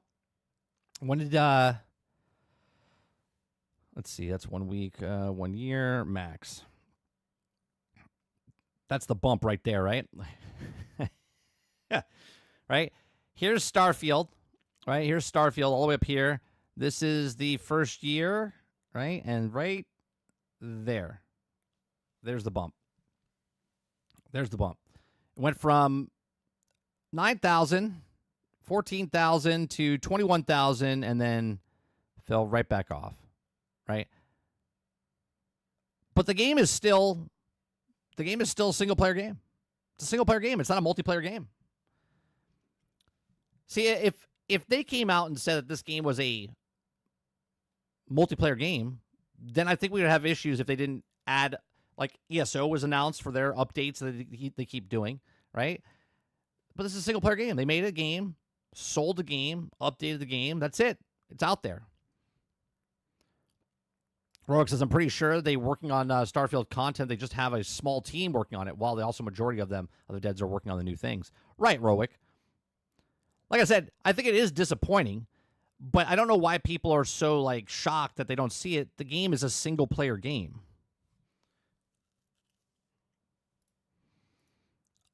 Aku says, 30, Starfield could get a multiplayer component, especially now with the Creation Kit tool. The one guy who said it's impossible before the Creation Kit came out were idiots. I do believe that Starfield will get a multiplayer thing down the road, but that's the last pull, pull the ripcord type of thing.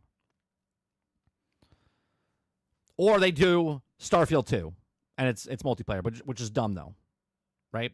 More people would come back and play it, right? Think about the business model here. If they make Starfield now, you play the single player, and then they make it like a Fallout 76, where you can go visit other people's planets, go on a 2-man team, 3-man team type of stuff, okay? All the people that have Starfield already are going to go back and play it again, just like they did for No Man's Sky. No Man's Sky, a lot of people have short-term memories, goldfish brains, okay? Was in the ditch, man, okay? 2 years. People were snooze fest. Then they came out and said, oh, you can actually play with people in the game. And they're like, oh. And ever since then, it's been on this trajectory because they keep adding stuff to the game for free, right? But you could do that with friends. Before, you couldn't do it with friends. They could, if they think about No Man's Sky right now, if they were doing all of these updates, but it was just by yourself, sure, people would get excited, but they're much more excited that they can do this and they can do it with somebody else. Argus says, just because no game is off the table doesn't mean choices still can't be made to not bring them to PlayStation 5. Just means that no game is impossible future games, likely existing games prior to now, less likely go to PlayStation 5. I mean, I do believe that it'll go to PlayStation 5 at some point, but even then, it's still years after it came out. Roadkill says Starfield is dead. Sure. Serves every other single player game, but the masses don't play.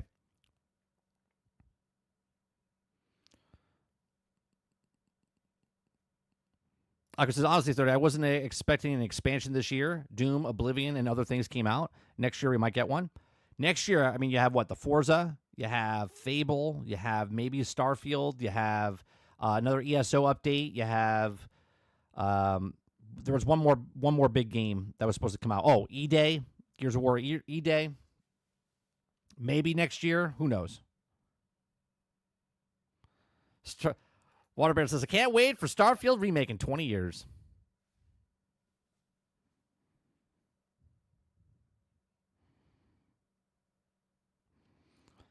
All the people saying that those things are fake leakers who have no real connections to anyone important in the industry. What, saying that PlayStation 5? I mean, look, anytime somebody runs with anything, when we do claims and rumors on this show all the time, but it's exactly what they are. I say claims and rumors, okay? And I'm like, if it comes, it comes, but there's no actual real proof. But people run with content like it's actual real proof. Like, I have a video of my thoughts of World of Warcraft coming on console. It's 2 years old, right? That was my thoughts 2 years ago. I still believe that.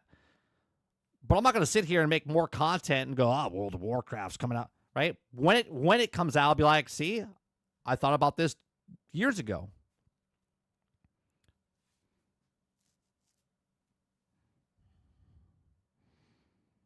After 70 hours of Starfield, I stopped playing. The game is too addictive, and I want the experience or game. I enjoyed Starfield's side campaigns. I think the worst thing about Starfield is the main campaign. The main campaign is the worst part of it. The hopping around, grabbing your abilities is the worst. Right? If anything, go fix that. Put a boss fight. Do something.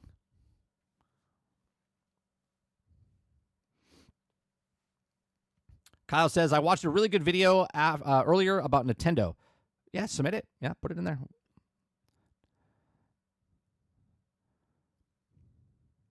Company says, can we look at the user score on what thing on Steam?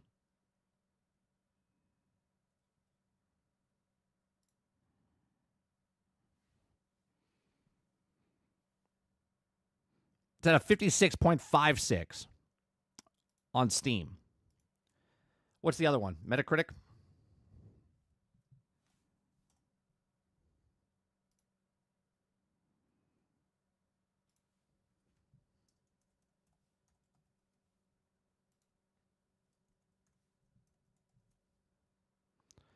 Starfield's an 83.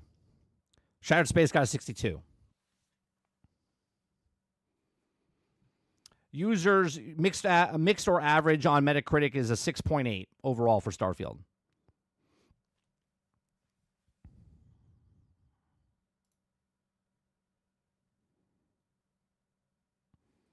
B says Outer Worlds 2 is going to eat Starfield for lunch.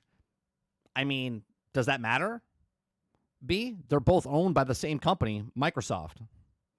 So, okay, cool.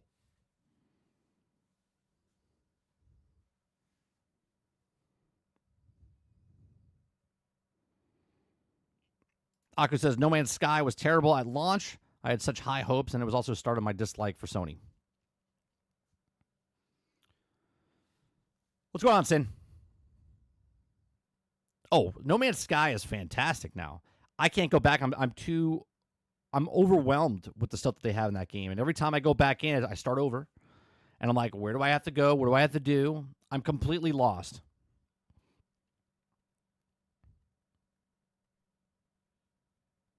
Krebsy said, Todd got asked aiming to do an annual story expansion every year. Howard says, yes, more or less.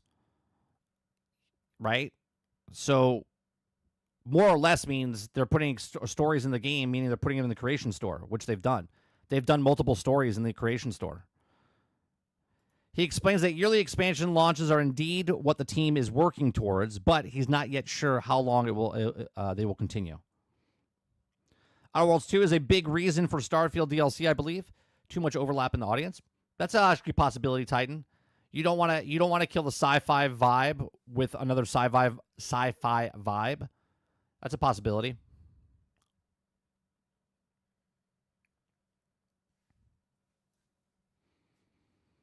I think World of Warcraft will just end up releasing on Xbox PC. Well, that was my video, Worlds, from 2 years ago, almost 2 years ago. I said that it'll come on PC Game Pass first, and then it'll come to consoles down the road.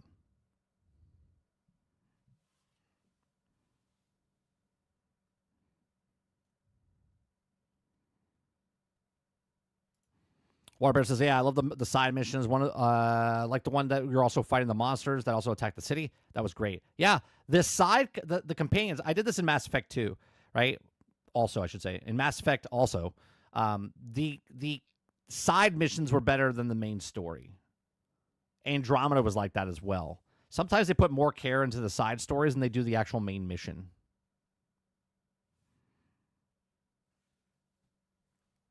Silent Warrior, what's going on? Says, I like the base building and mass productions of the materials. In Starfield or No Man's Sky? Or both?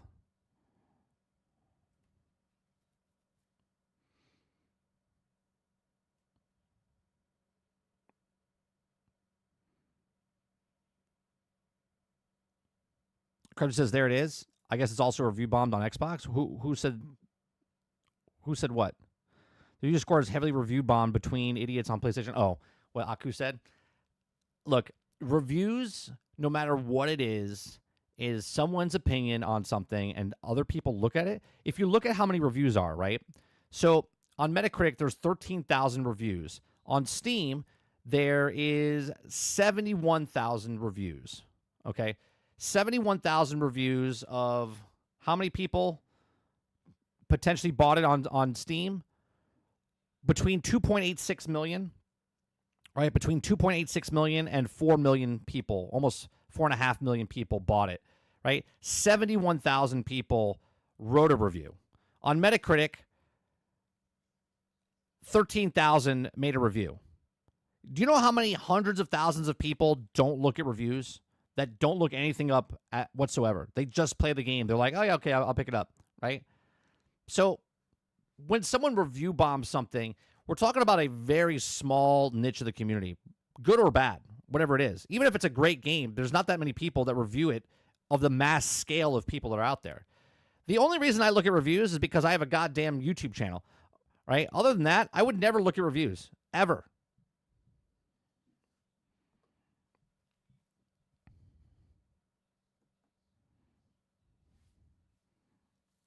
B says, I would rather play Starfield over GTA 4 Remake on my PlayStation 5 Pro this fall. Easily GTA 4. Ray says, $80 for Outer Worlds 2. I will get it day one when it comes out on Epic Freebies. Yeah, see, that's the advantage of on Xbox. If you have Game Pass, you get it day one. I wouldn't pay $80 for Outer Worlds 2. 100% wouldn't.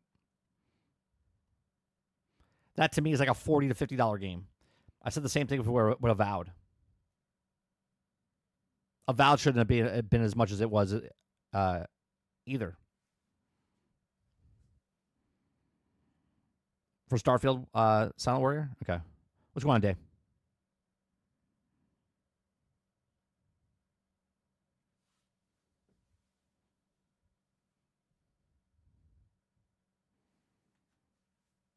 Yeah, if I didn't stream and didn't have a show, I would never look up reviews.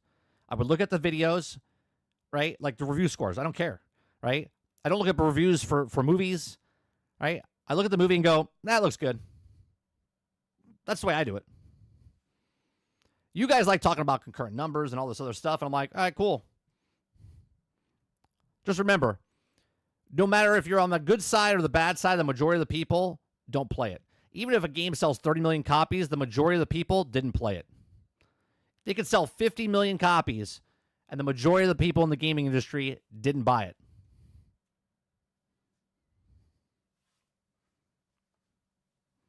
Sin says, I would argue that many gamers are still influenced by reviewers directly or by secondhand account. I would think more people are influenced by someone's opinions on YouTube from a content creator, Sin, than they are the actual read a review or look at a review.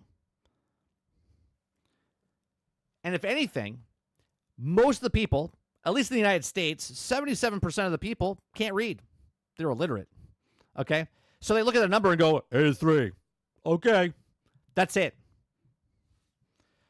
Majority of the people are not going to smaller sites to look at what they're doing. They're not going to all these other sites. They're going to like IGN and going, oh, cool. They gave it a 7 out of 10. Robert Jones says, did you say 77%? Yes. 77%.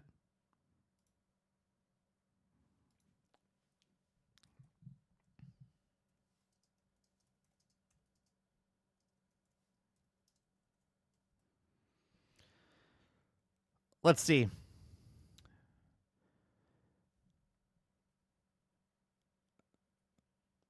More accurate picture based on the search results. Approximately 79% of the U.S. adults have adequate literacy skills, meaning they can perform tasks requiring basic reading comprehension. Okay.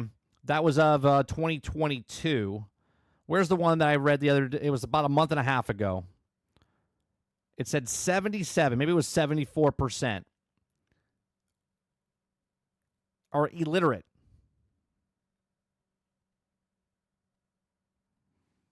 Yeah, it's scary stuff. Or lazy. They just don't want to read.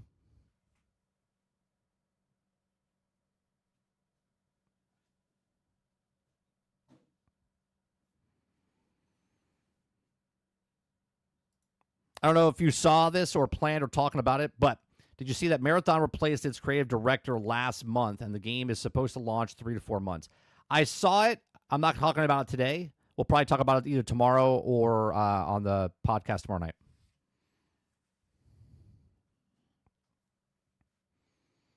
The numbers skewed by California's 41%. Yeah. Yeah. All right. We're going to watch a video by the Real Fake Wizard. Okay, the Real Fake Wizard. We watched him a couple of months ago for the very first time, and now he's got another video out called How to Fight $80 Video Games. Okay, how to fight $80 video games. All the links in the description, all the videos that we've watched today or all the news articles are in the description down below. Make sure you guys hit that like button. Hit that subscribe button if you'd like to go above and beyond. Make sure you go check out these guys' channels, all the people that we watch, and just give it a like. Give it a like because it helps them out and grow as well. Today we are going to discuss $80 video games, which is part of an ongoing video series I've been doing here. Yesterday was the Xbox Showcase, where they announced a whole bunch of upcoming games. The Outer Worlds 2 is one of those games. The Outer Worlds series is an Obsidian-produced title that discusses themes of capitalism and socialism and Marxism and a bunch of other isms, all through the lens of millennial actually writing. I bought the Outer Worlds 1 on day one because it was marketed as a Fallout game in space, but I didn't get more than like 4 hours in. I was just bored. I don't remember if I bought Outer Worlds 1 or if I played it on Game Pass. I'm pretty sure I played it on Game Pass, right? Anyway, now we're getting the Outer Worlds 2 coming this year, a game with the whole premise of challenging the ideals of capitalism. Published and marketed by one of the largest tech companies on the planet. No, not one of. The largest. They are the largest company on the planet. And it costs $80. This is a joke, right? Well, it's because Microsoft needs your money. They need your money. I'm going to say that again. The whole premise of this game is ripping on capitalism. It's published by one of the largest companies in... Again, the largest. All of history on the planet, and it costs $80 US, making it the first Xbox title to break that $80 threshold. And so here we are, folks. Yeah, it is a little weird. It is a little weird that Outer Worlds 2 is the first $80 video game. It is weird. Games are going to be $80, starting with two ridiculous entries, Mario Kart World and the Outer Worlds 2.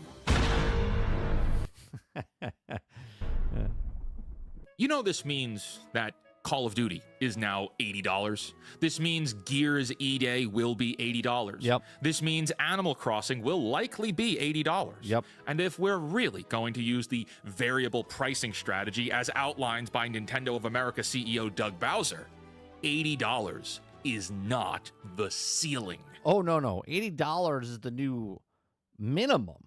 Yeah, $80 is the new minimum. That's not the ceiling. Xbox's Fable was announced in 2020. It is now the middle of 2025, and in the Xbox showcase, which just ended, there was no mention of Fable. The current Here's the thing. You got to remember, everything that Microsoft does, remember I said before the $80 thing was in talks, I said if and when games go up to $80, Microsoft is just sitting back going, bring it on, right? Because the higher the price goes for individual games, the better Game Pass looks, the better Ubisoft Plus looks, the better EA Play looks. All of these services look much better when the regular price of games go up to $80, $90, $100. Not the digital edition or the deluxe edition or the gold edition or silver edition, just the standard price.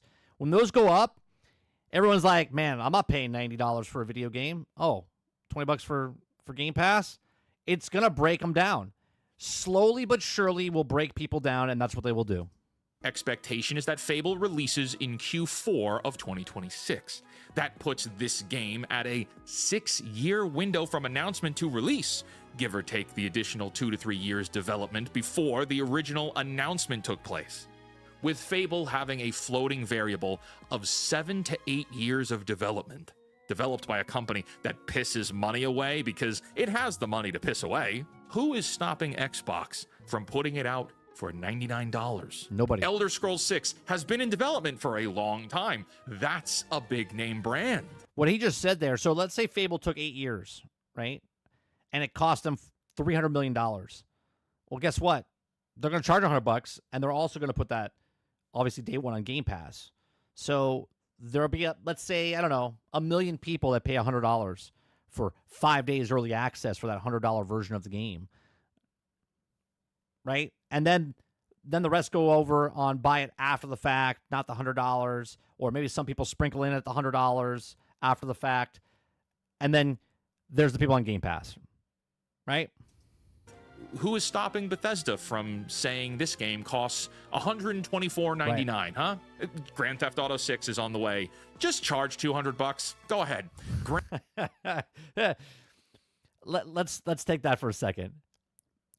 What are you guys willing to pay for Grand Theft Auto? What are you willing to pay for Grand Theft Auto? What would be the highest that you would pay for Grand Theft Auto? Just the standard edition. What would be that price point? Robert Jones says 0. Mo would say 0, right? You guys don't like it, right? But if you like Grand Theft Auto, what would be the max that you guys pay for it? Grandma might be concerned when she sees a credit card charge for $953 because you bought GTA 6 Collector's Edition, but hey, that's just what games cost now, right? Gaming is $80 now. That's just the world we live in. Stop complaining. What are you, poor? Right. These are all things people say. We're like, well, you can't afford Grand Theft Auto at $100. Those companies need our money. Making games is expensive. I don't care that Mario Kart World costs $80. I enjoy it. I enjoy playing games. I don't care what it costs. Oh, games are more expensive now, huh? I'm sure it's just inflation or something else. It's not my problem. I do this example all the time, right? So let's say I have this glass of water, and this water here, you don't know where I got it from, but I'm going to charge you $3 for this glass of water. But then I tell you that this glass of water, same water in a separate glass, right? Let me get a new glass. I get a new glass of water, okay? And I tell you that this is the water from the glacier from up in Alaska, okay? And this water costs $10, okay? It's the same water in the same glass, okay? But because I tell you it's deservingly $10 of a glass of water, you're going to be like, well, I enjoy it. I enjoy it. Even though the same glass I'm giving to someone else for $3, right? That's exactly what it is. Nothing has changed. The glass hasn't changed. The water inside the glass hasn't changed. Nothing has changed, but it's what you're willing to pay for, and then justifying to yourself, well, I enjoy this water, so I'm having fun. I'm going to pay $10 for that glass of water, even though the glass is the same, the water inside is the same, but you're a person that's willing to pay $10 for the same thing that someone's paying $3 for. At what point do you care? At what point do you become activated? I understand consuming and being a consumer is fun. There's a freedom in there, a distraction from the harsh realities of the real world. And sure, maybe you've got the money to pay through the nose for I mean, games. hell, look what Xbox just did. The Xbox has been out for 5 years is now $120 more, almost $200 more. Okay, like what? Remember when the Meta Quest they came out and they're like the Meta Quest is $300, but tomorrow it's gonna be $400. Same thing. Games and consoles. Good for you. Congratulations. Personally, I do too, but I don't think that the games being made today at the sky-high production budgets they're at deserve $80 purchase price. These games I can't think of one game that's worth $80. I don't even think Grand Theft Auto 6 is worth $80. are hollow. Now look, I've covered this in previous videos before, but let's talk about the timeline here. All the video game companies want to raise prices. They're course not they do. giving you more for your money. In fact, it's quite debatable that they're selling you less and less with each release. DLC is coming right around the corner for all those $80 games. And there's evidence of on-disc DLC being included on things like Nintendo's releases again. What that means is that you buy a game for $70 or $80, and inside of that purchase is content that is paywalled, requiring additional purchases to unlock it. Okay, so all the companies want to raise prices, but Can I just say I love that he changes. It keeps it interesting. One, he's a dude wearing a fake beard and a wizard hat, but he changes his background and he's in different locations, and every single time he comes back on screen, I do find that entertaining. it's a matter of how and when. And to the timeline here, Nintendo puts out the Switch 2 and jacks up Mario Kart World to be the first $80 game of this generation. And because it's Mario Kart and Nintendo, there are millions of That's not what I said, Water. It's not that I say it wouldn't be worth it. What I'm saying is GTA is not worth $80. No video game is worth $80. loyal consumers who are going to slurp up this $80 game without questioning the fact that this is all part of a gambit to raise all games. See, you're saying that $80 it's worth $80, but really that's because you've been conditioned that $80 games are the normal now. And then if any game was worth $80, it would be this game, even though that game, GTA is the water in this analogy, is the same water that was there when it was GTA 5. GTA 5 was above and beyond everything else, and it still cost $60. But now it costs $80. Why? Well, we put a 6 on it, and it's been in development for so long, right? Everyone else is moving it up, and they're like, well, we can charge even more. To $80. I got a lot of complaints on my last video for being less than kind to these customers who bought the Switch 2 and spent $80. He called, just so you guys know, I watched his last video. I don't think I watched it on stream. He called the guys he called the people that bought Nintendo Switches. Okay. On my GXG, I think he said it this weekend, whatever. On GXG, I said that there's a couple people. I called them the Disney crowd, right? The same people that go to like Disney World as adults are the same people that like Nintendo as adults. Okay. He called them neckbeards. Right? He called them neckbeards. I'm a neckbeard, right? That's what he called them. That's why he's saying that people got upset. On Mario Kart. I'm not sorry. The warnings were there. Yep. People say, oh, the market determines the price. Yes, you do. And by buying Mario Kart World, whether it be the bundle or not, doesn't matter. You've legitimized that the market is ready for $80 games. Games are not worth $80. But that brings us back to Xbox here. The Outer Worlds 2 is going to be $80. But the reality is, Xbox doesn't care if you buy it at $80. There is so much going on here. Let me rewind that for a second. Outer Worlds 2 is going to be $80. But the reality is, Xbox doesn't care if you buy it at $80. That's right. That's exactly right. Right? They don't care that you buy it at $80 because it's on Game Pass. $80 is just the ploy to go, well, it's too expensive to get you on Game Pass. To get that $20 consistently out of you with microtransactions and everything else on top of that. There is so much going on here. Like, the intricacies of the strategies that these companies are using is like, damn it, man. Don't I go to Disney? I do go to Disney, but the reason I go to Disney, I don't go to Disney World wearing Mickey ears and outfits and stuff. We go there because we live 20 minutes away, and to go anywhere else in Orlando would cost us an arm and a leg. And since we pay for a yearly thing and we can show up, go on a ride or two, and then get back in the car and go home, that's why I do it. Man, wake up. Xbox doesn't care if you buy $80 games or not. They care about the Game Pass. Hey, see, he understands. He understands. See, Xbox has lost the console war, but gaming is a quasi-billion-dollar industry. Many billion-dollar industry. Okay? Here, John, just put it in perspective, right? So I pay $200 on top of our passes, okay? No, it's $100. It's $100. It's $100. We pay additional $300. It's $250 because of my son, right? $250. It's almost $300, like $270 or something like that. And we have a sports package that goes with the annual pass, right? To go play miniature golf at any of the golf places over here, it costs $15, $17, $18 or whatever it is, okay?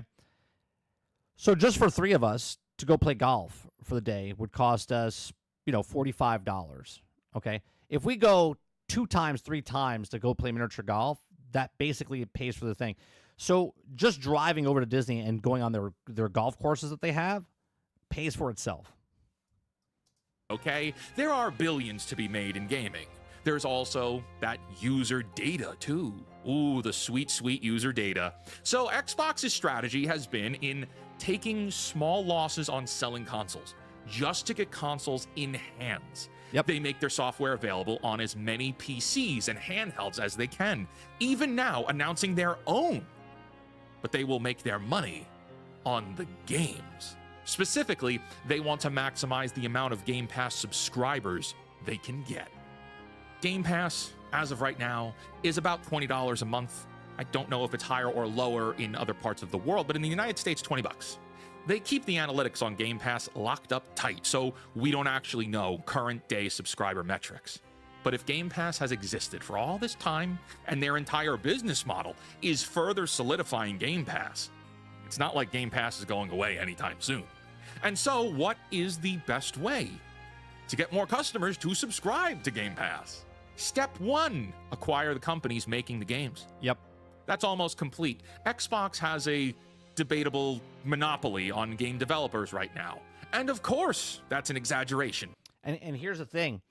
The ones that they don't buy, right? The ones that they don't buy, they now bring on board because they can take their game and put it on Game Pass and pay them upfront money where they don't own the company, but the company's still making stuff for everybody else, right? So if I'm a third-party developer and they don't own me, they say, well, you can make what you want, okay, but we're going to pay you up front. That way you can make your next game without worrying about it. So how many copies do you think you're going to sell? Now, I don't have proof of this, but this is exactly how it sounds from all the information that we've put together, okay? How many copies do you think you're going to sell? And they're like, oh, well, we have this much budget, and this is how much time, and this is how much percent we want to make back. So let's say it's 40% markup or whatever it is, okay? And they're like, we need to sell 1 million copies. They're like, great. Here's 3/4 of your paycheck, okay? You have to make the rest of that from sales from our console that don't play Game Pass and everywhere else on PlayStation or PC, okay?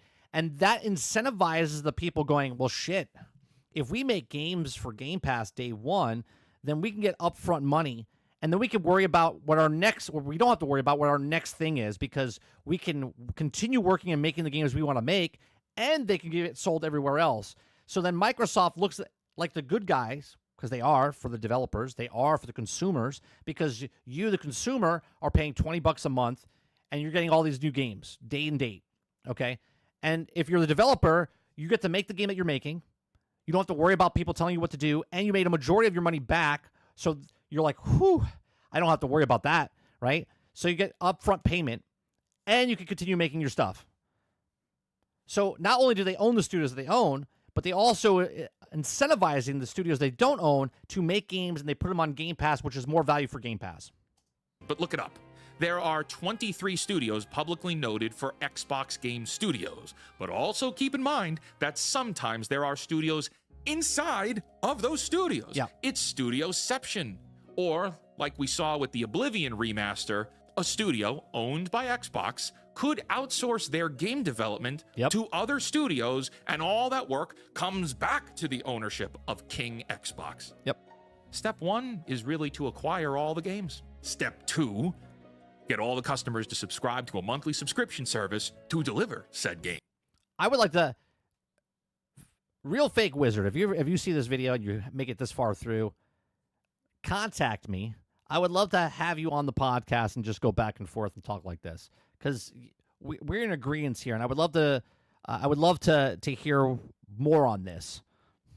Games. We've been in step 2 for a while, and there are likely hundreds of thousands of people who've had Game Pass subscriptions billing for routinely every month for the last 3 years. But there are lots of people who subscribe to Game Pass and then cancel after they've played the 1 or 2 games that they wanted to play.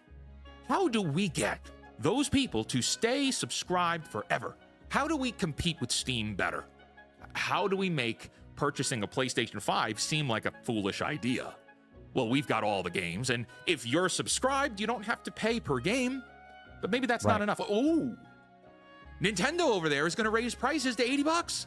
If we raise all of our games to $80, I'll do it, Jones. I will wear a pirate hat while he wears the wizard hat, and Sarge will wear the military cap, and we'll all be good. people are going to hate that. They're going to hate it. Is anyone unironically going to pay $80 for the Outer Worlds 2? If they have any self-respect, probably not. No. They'll sign up for Game Pass then. That's right. If Xbox's game prices increase, it will incentivize long-term subscriptions. See what I'm saying? I love that other people are starting to piece together this stuff. I've been saying this stuff for years. Subscriptions to Game Pass.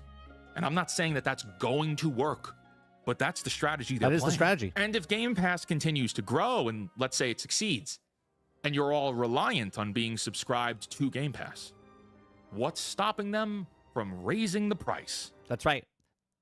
They're not going to raise the price. They will raise the price. When it hits a saturation point of certain points, right, they will raise the price. They will take the loss for a bit. Could be years, could be 5 years, right? And then once the majority of the people, once they condition you and you play the games and you love all the games that are on there, you see all the big titles that are coming, right? They're slowly just chopping away at the other guys in the industry going, well, yeah, you have the games, but it's going to be day and date. We're going to condition everybody to know that when you buy the ROG Ally and you can play your Steam games, Epic games, Battle.net, Xbox games, all in one spot, the pressure from the audience is going to say, why isn't your game on this platform? Why isn't your game everywhere? Why isn't your game, right? So they're slowly chipping away while paying for the developers to make games for Game Pass, while having 28 companies making first-party titles for Game Pass and PC, right? Slowly but surely, they will win. They will win. And everyone thinks it's a joke when they're like, well, they only have 33 million or 34 million. And I think what now the rumor is 35 million game. Well, it hasn't gone up. They're making $450 million to $500 million a month. They're making $3 billion to $4 billion off of just services.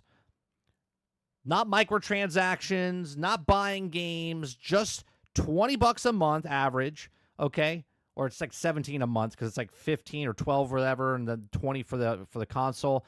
And they're averaging, was it $15, $16 a month from everybody? And they're making billions of dollars doing nothing. See, like, that's it, man. That's the whole thing here. They confirmed the handheld launches Steam/GOG. Yeah, they said it in the thing. They literally said it in that promotion thing, Inner. What's stopping any of them?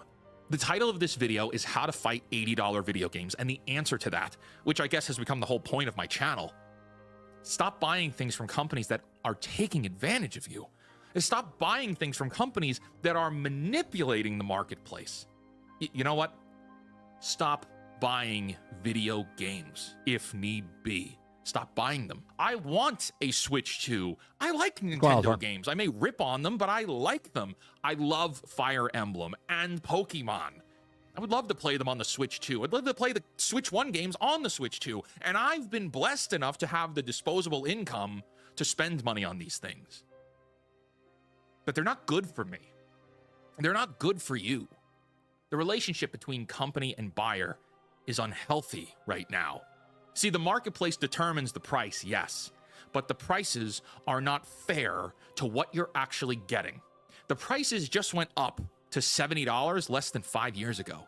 Now, because the Switch 2 launched games that use 2018 tech specs, we all need to pay $10 more for every game? I already don't believe games are delivering $60 experiences anymore. Do you think MindsEye, even though it was $60, do you think that game could get 70 or 80? Obviously, it couldn't. That's why they put 60. But do you think that game's worth 60? No. It's not even worth 60. Let alone $70 games. Holy crap, you want $80 for a millennial capitalism is bad simulator? Are you insane? No, they're not insane. They're greedy. And they know that there are loyal consumers, not even customers, consumers, who are going to buy everything, subscribe to everything, because they have no willpower. Now, I got almost 5,000 comments on my last video saying you don't need to buy the Switch 2. Countless people admitted to not having the willpower to stop. Don't have the willpower to stop. I'm not a person that has I've never been a person of addiction, right? The closest thing I would say to addiction would be maybe video games, maybe. But if I don't want to play a video game, I just don't play a video game. I like playing video games, right? But to say someone I can't stop, that's crazy. That's crazy, right? You can't stop, so you have to pay $500 for a box. You have to pay $80 for the thing. It's like someone's controlling you. It's like someone's punching you in the head, like you're hitting yourself in the face. Like, stop hitting yourself. Stop hitting. Like, what is happening? Did I hear that correctly? Those people admitted to not having the willpower to stop. That's crazy. You don't have the willpower. What? Like, what? What are you talking about? What do you mean you don't have the willpower to... Like, well, I don't understand. Like, I just don't understand. Again, I'm not a person that has addiction, so I understand if you're addicted to like drugs or something like that, but you're addicted to spending money and you can't stop. You're just like, I have to spend. I gotta give them. Like, what? To stop. Buying $500 consoles and $80 games, you don't have the power to stop that? What are we doing, fentanyl? Exactly. Are we so addicted that you can't look Wario in the eye and say, no, not today, before you drop your pants and bend over? He's got his Joy-Con ready. Nah, Wizard, you're getting a little extreme there. Why are you complaining about Game Pass again? You mean I can play all these games for just a measly $20? That sounds like a bargain to me. A bargain, maybe, but at what cost? On Game Pass, you don't own your games anymore. Yep. You're beholden to the terms. Well, we read the article yesterday that they might be getting rid of physical media altogether for Xbox, right? So you're not going to own your game. You're not going to buy your games. You're going to just rent your games the entire time, which if you like that, cool. But again, the people that said that I'm going to play video games and I'm always going to buy physical copies, you're not going to be able to do that. Terms of service that Xbox retains, which can be updated to not have your best interests at heart at any time. They could just delete your account at any time. You guys know that, right? You lose access to physical media, so more games can become lost media. You sacrifice your voice in what types of games get made and what types of games are then pushed on to everyone. Because at that point, when you take ownership and purchase power away, these companies can produce, market, and shove whatever they want down. This game right here, Expedition 33, proves everybody else wrong. Everyone else is charging $80, and these guys come out with a $50 game that blows away $80 games. Your throat. Your options are all gone away. Why? Because you buying a game doesn't quantify its success anymore. Just wait, folks. Just wait. We are a few years away from game. Did you hear what he just said there? Let me rewind that. Let me rewind that again. Your options are all gone away. Why? Because you buying a game doesn't quantify its success anymore. That's right. You buying a game, when people bring up these numbers on Steam and it's good or bad, doesn't say if it qualifies for success anymore, because the numbers of people paying for microtransactions, or right, it can sell 10 copies, but all 10 people spend $10,000 a piece, right? That would be successful for them, right? We can't physically look at what's successful anymore. Just wait, folks. Just wait. We are a few years away from games becoming Game Pass exclusive, meaning you won't be able to spend $80 to buy the game. Like right now, exclusivity feels like it's fading away, but they would bring it back if they knew it was going to make money. And so I talked about this in the past, right? I don't know if he's going where he's going. I talked about if PlayStation Plus became like a Game Pass, okay, and we all went cloud gaming, then you would start to get the exclusive games again. Instead of console exclusives, you would get cloud exclusives, or you would get service exclusives, okay? Where if everything becomes the same again, instead of having a plastic box and having certain games, you would have certain games only come to certain services type of stuff, right? And that's exactly, I don't know if that's where he's going, but that's what I talked about 5 years ago. believe me, if given the actual chance, Game Pass could have exclusive titles on it, but Well, they already do, Real Fake Wizard. They have a lower tier, okay, where you can't play these games. And if you want to play these first-party title games day and date, you have to pay more money. So they already have the exclusive type of access for that. they can only... And I said they would do this for World of Warcraft. They could have like an MMO section where you pay a little bit more and just get all the MMOs. do that if their subscriber numbers were large enough. Correct. So here we find ourselves. Game prices are soaring. Console prices are soaring. People are still buying them in droves, and it looks like the madness isn't going to stop. I'm not here to make predictions like the Switch 2 is going to fail. No, that's stupid. I want you to walk away from this video having processed or begin to process this idea that the entertainment companies, the entertainment corporations are not your friends, but secondly, they're trying to take advantage of you. 100%. They're taking advantage of the marketplace relationship by inflating their prices while delivering diminishing experiences. It's not inflation. Expedition 33 was an indie title for $50, and it was outstanding. Outer Worlds 2 is like, I just got out of University Borderlands. See, what looks bad on Obsidian is usually they make the lower tier games, but now all of a sudden Microsoft's saying Avowed needs to be $70, and now Outer Worlds needs to be $80, and the developers don't get to choose the price, right? The publisher gets to choose the price. So it looks really bad that Outer Worlds 2, someone said it earlier, you know, if one game came out and said this was $80, fine, but Outer Worlds looks a little weird. I think they said Call of Duty, right? Call of Duty should have came out and been the first $80 video game. I hate capitalism. The irony there is like, if you really hate capitalism, which is okay, you might hate capitalism, you could live out being the main character of that game by not playing the game. Yeah. You could be the main character by not playing the game. It's good.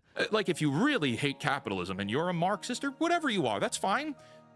I can't take you seriously if you're buying this game, especially at $80, from one of the largest tech giants of all time. Like, it's Microsoft. At that point, you have to admit you're a hypocrite. 100%. 100%. You're like, don't go buy these games.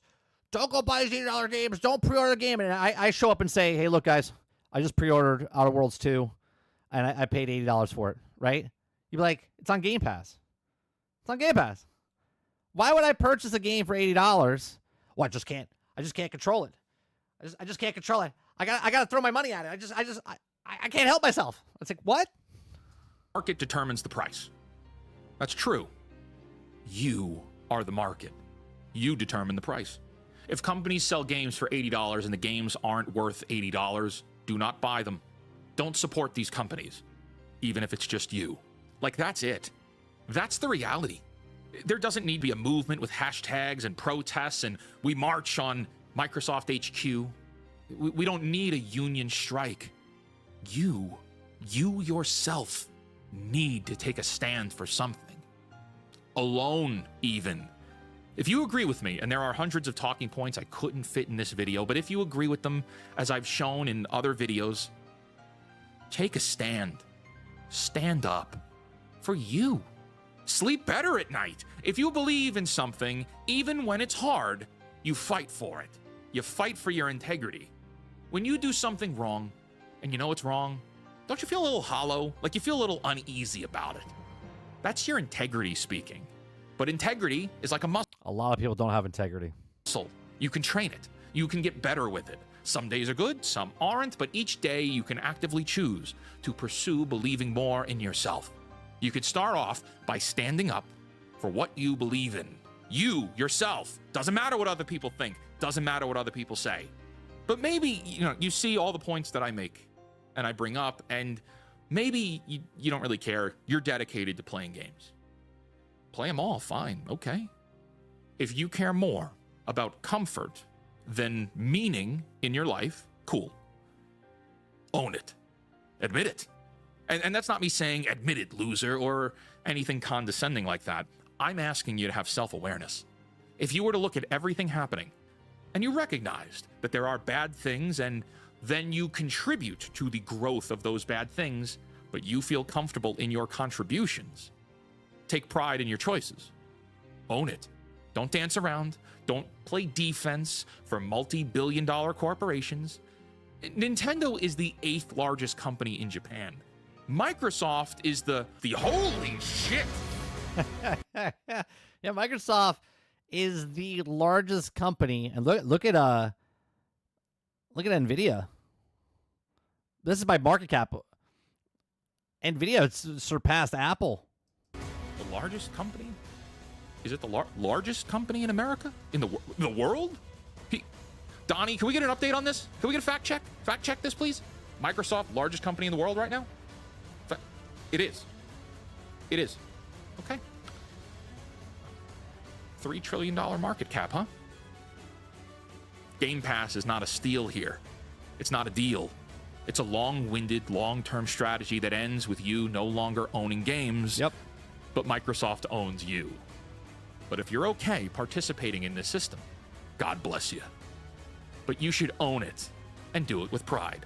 And if you're not okay with this, and you agree that this free market is not balanced right now, perhaps it never was, it's not a fair game, then the only solution you have is to stop playing. It's their table. It's time to take your chips, cash in, and go home. Leave everyone else to keep gambling with their engagement rings. Just remember, you probably got work in the morning anyway. This is a tough issue.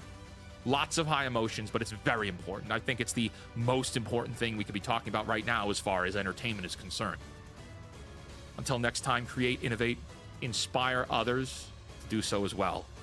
Stop buying, and for the love of God, cancel Disney Plus. I love how he ends all of his videos with, "For God's sakes, cancel Disney Plus." Yeah. It's a good video. It's a good video. Check out the Real Fake Wizard. Link in the description down below. Yeah, look. What can you say? Right? What can you say? People are going to buy what they want to buy, but you can't bitch about the thing if you bought it. Okay? Because if you buy something that we told you was broke, and you buy it and go, well, this thing is broke, no shit, right? If you buy something and go, this wasn't worth the $80, and then 1 week later it goes on sale for $40, you're like, oh, man. And then you try to justify it for yourself. Well, I had fun with it. Yeah, but you could have had fun with it for the actual price. But people like to jump in on board right away because they have to have, apparently, they need it. Like they need water and food. Okay, I like Robert Jones said. He's like, I'm addicted to paying my rent every month. Right? Like, it makes no sense to me that you don't have the willpower to not spend $500 or $80 on a video game. There's so many games to buy. If you just bought all games that were 2 years ago, you could buy all the games from 2 years ago for the same price that you buy like Assassin's Creed Shadows day one. Right? I got a couple years ago on PlayStation 4, I got God of War, Last of Us, MLB The Show,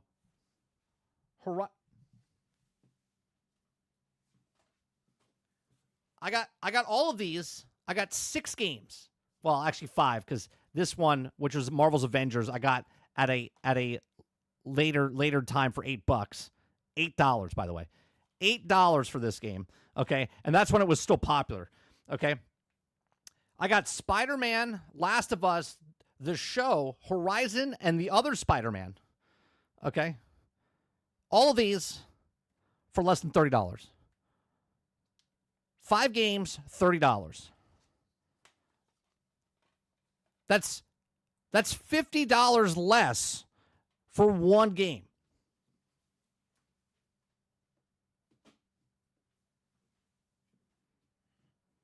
If you're a person that likes to get everything brand new, cool.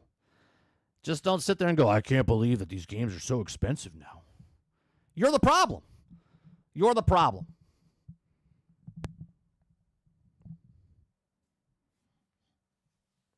You're like, oh, well, I don't understand. They have to make their money. They got to keep their lights on 30. They actually have to do this. No, you're the problem. No one's going to tell you this. I will tell you this. You're the problem. If you're paying for $80 video games, you're the problem. Games are not $80, right? Expedition 33 is a $50 game. $50 game for Expedition 33. Fantastic game. Mind-blowing game. Split Fiction, $50. You get 2 copies, basically. You can share it with a friend. That's a fantastic game. $50. Okay? Meanwhile, here we are. MindsEye is $60, and it's not even a complete game. Battlefield 2042, people paid $120 for that early access. Broke, buggy, and unfinished 18 months later. Right? It's ridiculous. All right, next story. Talk about the disappointment there. Here's our last story for the day. Rumor, Fortnite may be getting a new game mode, which is an old game mode. Okay. So, a prolific Fortnite leaker has revealed that Epic Games could be removing bots from Fortnite OG that may be developing a casual version of the game's mode. Fortnite recently concluded the biggest collaboration in Star Wars franchise so far, which also brought in iconic characters like Emperor Palpatine, Mace Windu, and General Grievous to the island. Epic Games recently released Season 4 of the classic game mode, which also brought a remix version of the iconic skins like Omega and Visitor of Fortnite OG. Many fans are especially excited to see the Visitor's return. He's also a member of the Seven and a faction and heavily influenced the story. Okay. In a recent post on Twitter, a prominent leaker, HypeX revealed that big changes could be coming in the game mode Fortnite OG. According to HypeX, Epic Games might be planning to remove bots from the core mode, which also could mean that every enemy in the match is a player. As a result, HypeX also suggested that the Epic Games may be developing a casual version of Fortnite OG where 12 players will drop into a match alongside 88 bots. Isn't that what's happening already? They're just announcing it. Okay, 12 players and 88 bots. Fortnite OG will originally released in December of 2024 and didn't include bots at all, but they were also added shortly after the game's mode release. I'm sorry to tell you, there's been bots in this game since 2018. 2018, we had a conversation on an old podcast about bots in Fortnite where they were actually reacting and everyone's like, there's no bots in Fortnite. Well, actually, there's no bots in Fortnite. Uh-huh. Sure. There's bots in Call of Duty. There's bots in Halo. There's bots in Fortnite. There's bots in every game. Do you really think that there's that many people playing the game at all times? I got a bridge to sell you over sand. Okay. So, Epic Games may introduce a casual version of OG. Okay, Fortnite OG. Bots might be getting removed from OG soon. Okay, many fans were surprised by the news as Epic Games recently shut down Fortnite OG ranked mode. This wasn't the first game Epic Games was forced to shut down a version of the classic game mode either. It was also disconnected, and the ranked version of Fortnite OG Zero build earlier in 2025 when Epic Games announced that it would also be shutting down the game mode. It cited matchmaking healthy because there's not enough people playing the game, because you have too many game modes in your game. and has a reason indicating that it's likely wasn't pulling in enough players. Okay? What that actually is saying is it's not pulling enough players with wallets. Hold on one second. My son wants to say something. He said the reason that the rank got shut down was that nobody was playing it. Right? So the reason that no one was playing it is because the people that were playing it weren't spending enough money on the microtransactions. That's the real reason. But they won't tell you that. They'll just tell you that the engagement was low. Okay? So Fortnite's major collaboration with Star Wars during the Galactic Battle mini-season, however, it would also seem that Fortnite players' base has also been steadily declining throughout 2025. Despite a few hiccups here and there, many fans are still feeling optimistic about the future of Fortnite. Okay, so let me ask you, chat.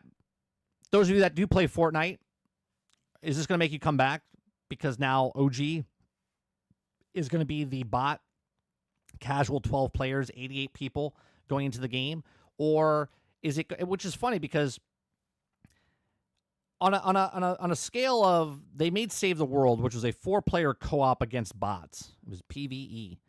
And then they made a game that was PvP where it was 100 people in a match and it was 100 players versus each other. But then all these years later, they've turned around, they've converted Fortnite into a PvE mostly game, and the Fortnite Battle Royale mode is now smaller amounts of players and all bots, right? 12 people, 88 players. I wouldn't be surprised if that's what is right now in most of the matches, right? In most of the matches. But these are just my thoughts. Let me know yours in the comment section down below. What do you think? Do you think they're going to do this where they make the OG more casual base for players to get those people to come back in and play the 12 versus 88? Let me know in the comment section down below. Please make sure you share, like, subscribe, and if you like what I do here, check out some of our other videos. Thanks for watching.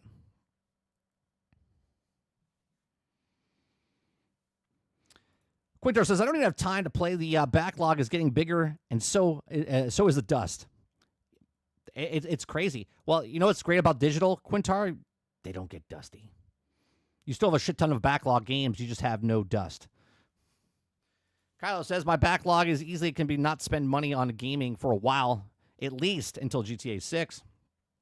Robert Jones says, I think it's like this idea. You can now choose 0 bots. Stunning and brave. Fuck the bots. Dolphin says, I've never forgotten my son running up to me and saying he got like 14 kills in Fortnite. I looked at the names and knew it was bots. Good job. Eclipse says, I do like this that you can also choose to play with bots or not. That's cool. Now, I have a question. Do you really think when they give you the choice of play with bots or not bots, do you think it actually works? Because I'm so skeptic of games and companies like Epic and the way they make so much money. And because of all the patents and stuff from like Fortnite and Sony and Activision, where if I use a certain gun, okay, and I get I get kills, it advertises to the other people that this is the gun you got killed with, so then you could go get that gun, and then they take you and put you in a lobby to make you feel more OP.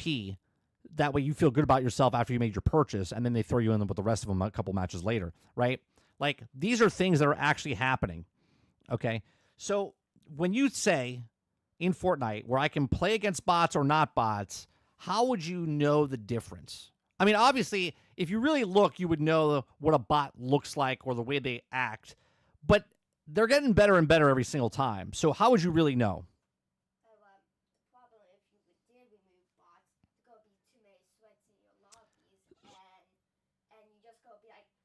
So my son just came in and said, here's the problem if you remove the bots, okay? That means the lobbies will get too sweaty, okay? And then people will stop playing the game. This is from a 10-year-old, okay? He plays a lot of Fortnite, okay? That's exactly right. If you get rid of the bots, because you want people to play your game, stay in your game, and if it's sweaty, they're going to stop playing your game. If they stop playing your game, then it's less likely to get microtransactions, less likely to get season passes, less likely to do all the other stuff, right? If I let you feel like you're winning and you get the wins and you feel good about yourself, then you're more likely to spend money there. So,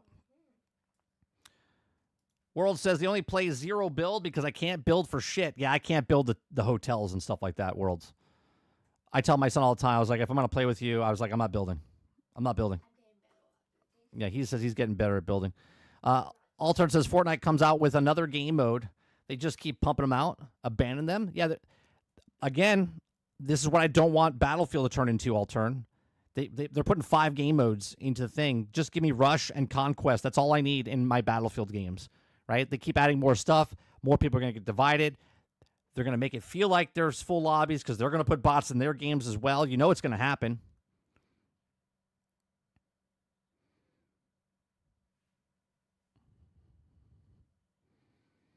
I think there will be 0 bots at least for a while. I don't think so.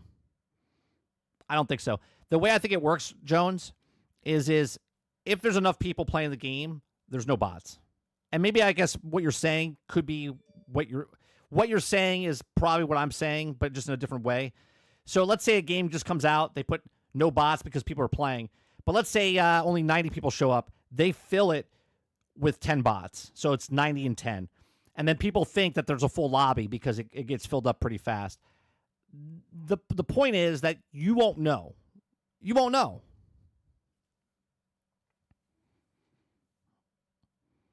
Arga says, my Call of Duty skill-based matchmaking bracket is perfect. My skill level isn't bad, but it's not the top tier either. So my skill-based matchmaking is golden. Eclipse says, oh, I agree. I barely play the game, and every time I'm in game, I play with people that's in Diamond. And one time, I play with a dude that was in Elite. There's times that I can go back in and you get a win, and you're like, there's no way I got that win. You feel it yourself. You're like, there's no way I got that. Arga says, now, when I play with my ultra sweaty friend, the lobbies are sweaty as F. Yeah, it's exactly right. Ron says, hopefully MindsEye gets added into Fortnite and runs better. Arga says, 0 build only for me. I can't do the build mode whatsoever. Builds are insane sometimes. Yeah, they build like a skyscraper.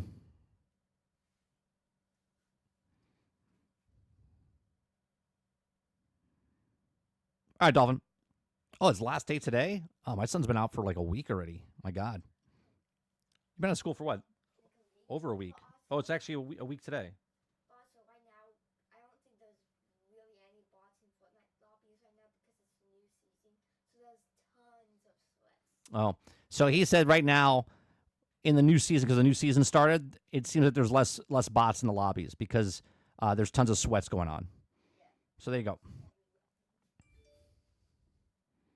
Robert Jones says, first match of Splitgate 2 is always bots that aren't labeled as bots. Is that true, Jones? They have bots in that game already? Isn't that like a 5v5? How many people play Splitgate? Isn't that 5v5?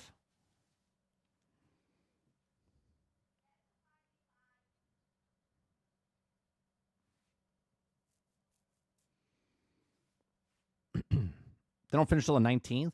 I guess up north they don't finish here. They finish early here. 17th.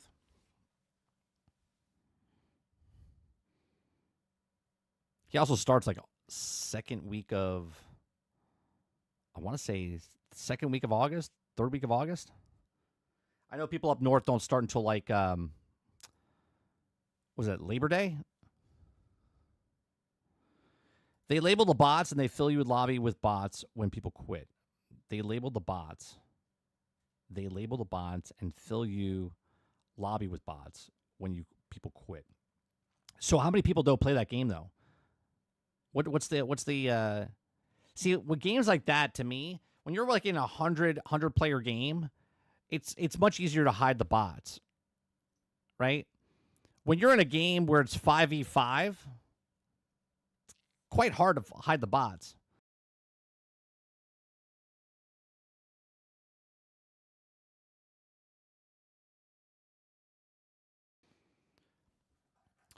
So what was that? What was that called? Oh, in ballistic mode in Fortnite, he says there's only ranked, and it takes forever to get a match to start. That's when you know there's no bots. If it takes a really long time for the match to start, that means there are real people coming in. If your game starts up like this, either it's super popular or they're filling that stuff real fast.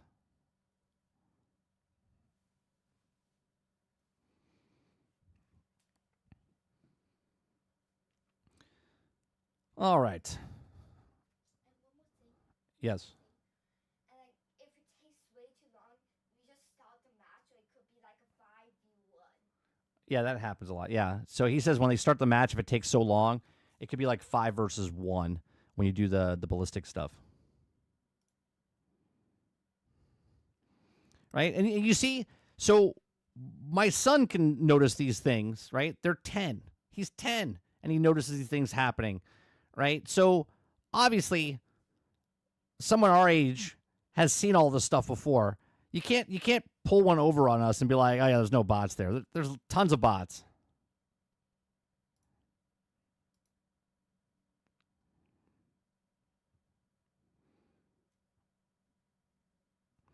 Dragon Age, the Veilguard failure owned to live service pivots, says new report. What? What is this? Dragon Age, the Veilguard failure owned to live service pivots, says new report. So this is from Paul Tassi. Is Dragon Age Veilguard turning into a live service game? The Veilguard 2024 has also at least half the players of EA, resulted in mass layoffs, and appears to have killed the IP altogether. Okay. One through line, though, is something that they heard that was bits and pieces before because development of Dragon Age Veilguard spanned 10 years. It got caught up in the live service / multiplayer trend chasing. Oh, yeah. When it was Dragon Wolf, right? Is what it's called? When the game was also being conceived, of course, the idea of making it another traditional single-player RPG, but the game was like Destiny, were starting to take off, multiple player of rose popularity. The result of it was a mismatch of pieces and pulled together type of games and other compound things and changed. There was also a segment about BioWare brought Mass Effect team members to try to salvage it and become mess. I'm sorry. I knew about all this stuff years ago. Hence why I told people not to buy Dragon Age Veilguard, because it was bits and pieces. It was rebooted and whatnot, right? They were using the same engine. It was supposed to be a co-op game. It was supposed to be a live service game. It was supposed to be like Anthem. It was called Dreadwolf. Okay? Really has been since Dragon Age Inquisition. The given Anthem and Mass Effect Andromeda was also the middle. Now Veilguard is another miss. As big as the Anthem, perhaps not, but it's also kill a brand of BioWare that had worked on since 2009. First of all, Anthem sold better than Dragon Age Veilguard. Just those are facts. There are also reasons that I also think EA would also want to keep out now missed production studio operation. Jason's full piece here. Situation has also said surprised that any of this is possible. Personally, the game more and most overall reception. So Jason Schreier. Jason Schreier is the one that broke the. I think it's funny. I think it's funny that, again, I'm a nobody. I just read a lot. Okay, I read a lot of news stories and whatnot, and I knew that Veilguard was a live service game. Okay, and now reports are coming out that it was a live service game. Holy shit.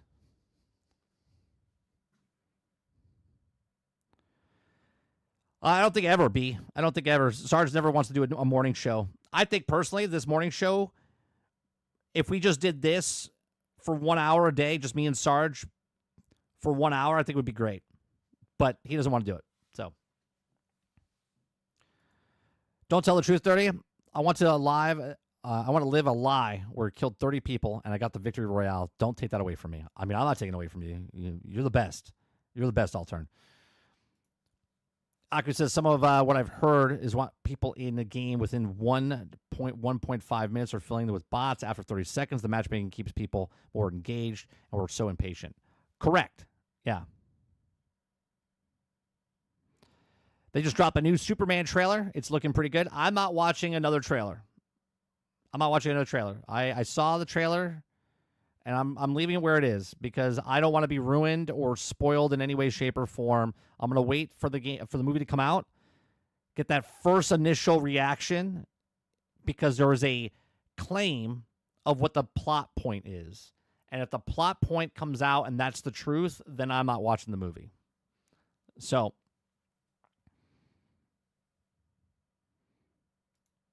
John McCoy says, yes, agreed with Real Fake Wizard. Cancel Disney Plus and purchase your 4K Blu-rays, and quality is unmatched. Forget the streaming. Sorry, no input on Fortnite. Never cared for it. Never will. You ever watch, I forget the other guy's name. he does a tech channel type of stuff, right, on YouTube. He talks about how Netflix is a scam, okay, because you pay for Netflix and you never get the full bit quality that you're supposed to get. Like if it's 2K, 4K, he goes, they stream it to you at like 780p or 1080p or 720p or 1080p, right? And I just laugh because most people think that they're like, oh yeah, it looks great. But meanwhile, if you had a disc and you actually had a Blu-ray player or you actually had watching it, it's much, much better quality.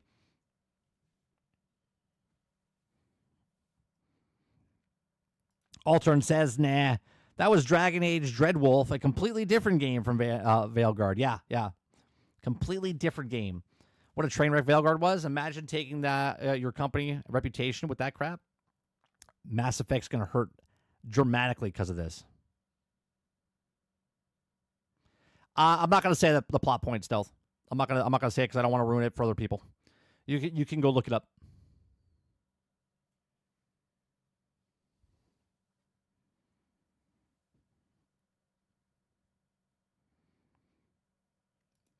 Got to have a disc for that quality? Sure.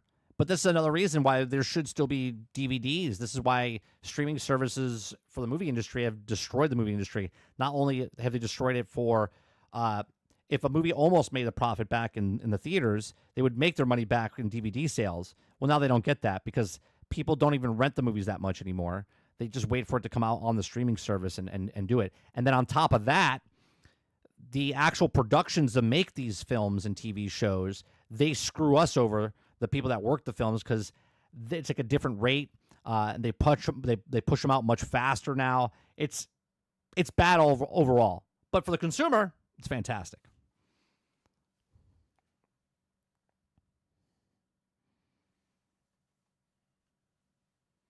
Argus says, if Mass Effect does the same shit, rip to the company. Yeah, if Mass Effect fails, I think BioWare's done. BioWare's done. If Mass Effect fails, BioWare will shut down.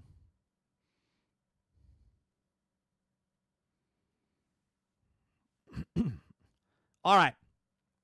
That's going to do it for me today. We'll be back tonight with Shooting the Shit with Sarge. We play some video games tonight with Sarge.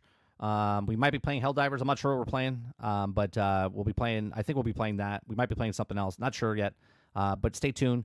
Make sure you're following us over here on 30NSG. If you're not a follower or a subscriber, hit that subscribe button. We're trying to get to 3,000 subscribers. Okay.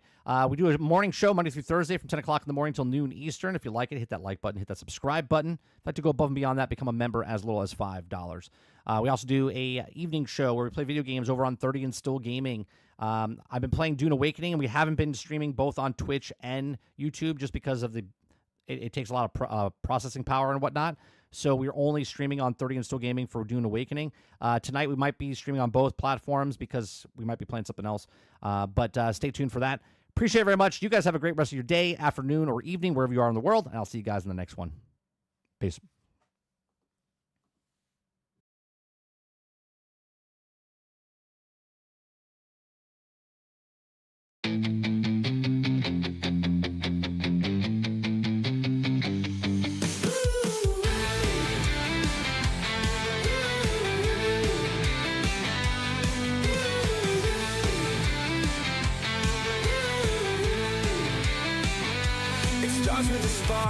A vision in your mind, a world unbuilt, a hero undefined. Sketches on paper, a story to be told. Dreaming of the magic, the pixels turn to gold. Code and design, long nights in the grind. Passion's the fuel when the stars don't align. From the art to the sound, every piece in its place. Building up a masterpiece, one line of code, one face. Make a game, sell a game, bring the dream alive. With blood, sweat, and tears, it's the reason we strive. From the heart to the screen, let the passion remain. Through the highs, through the lows, make a game, sell a game.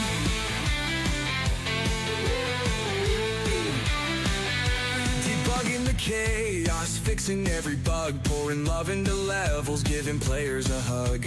Balancing the battles, perfecting every move. Every click, every jump, it's the rhythm of the groove.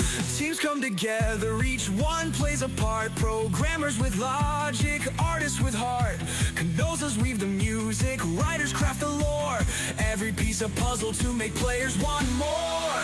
Make a game, sell a game, it's the ultimate test. Turning sleepless nights into something that's the best. From the heart to the screen, let the passion remain. Through the highs, through the lows, make a game, sell a game.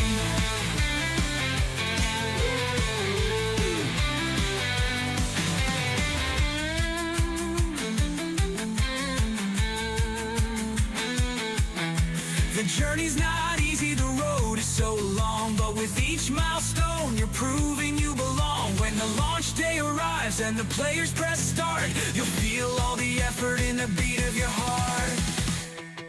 Make a game, sell a game, bring the dream alive. With blood, sweat and tears, it's the reason we strive. From the heart to the screen, let the passion remain. Through the highs, through the lows, make a game, sell a game.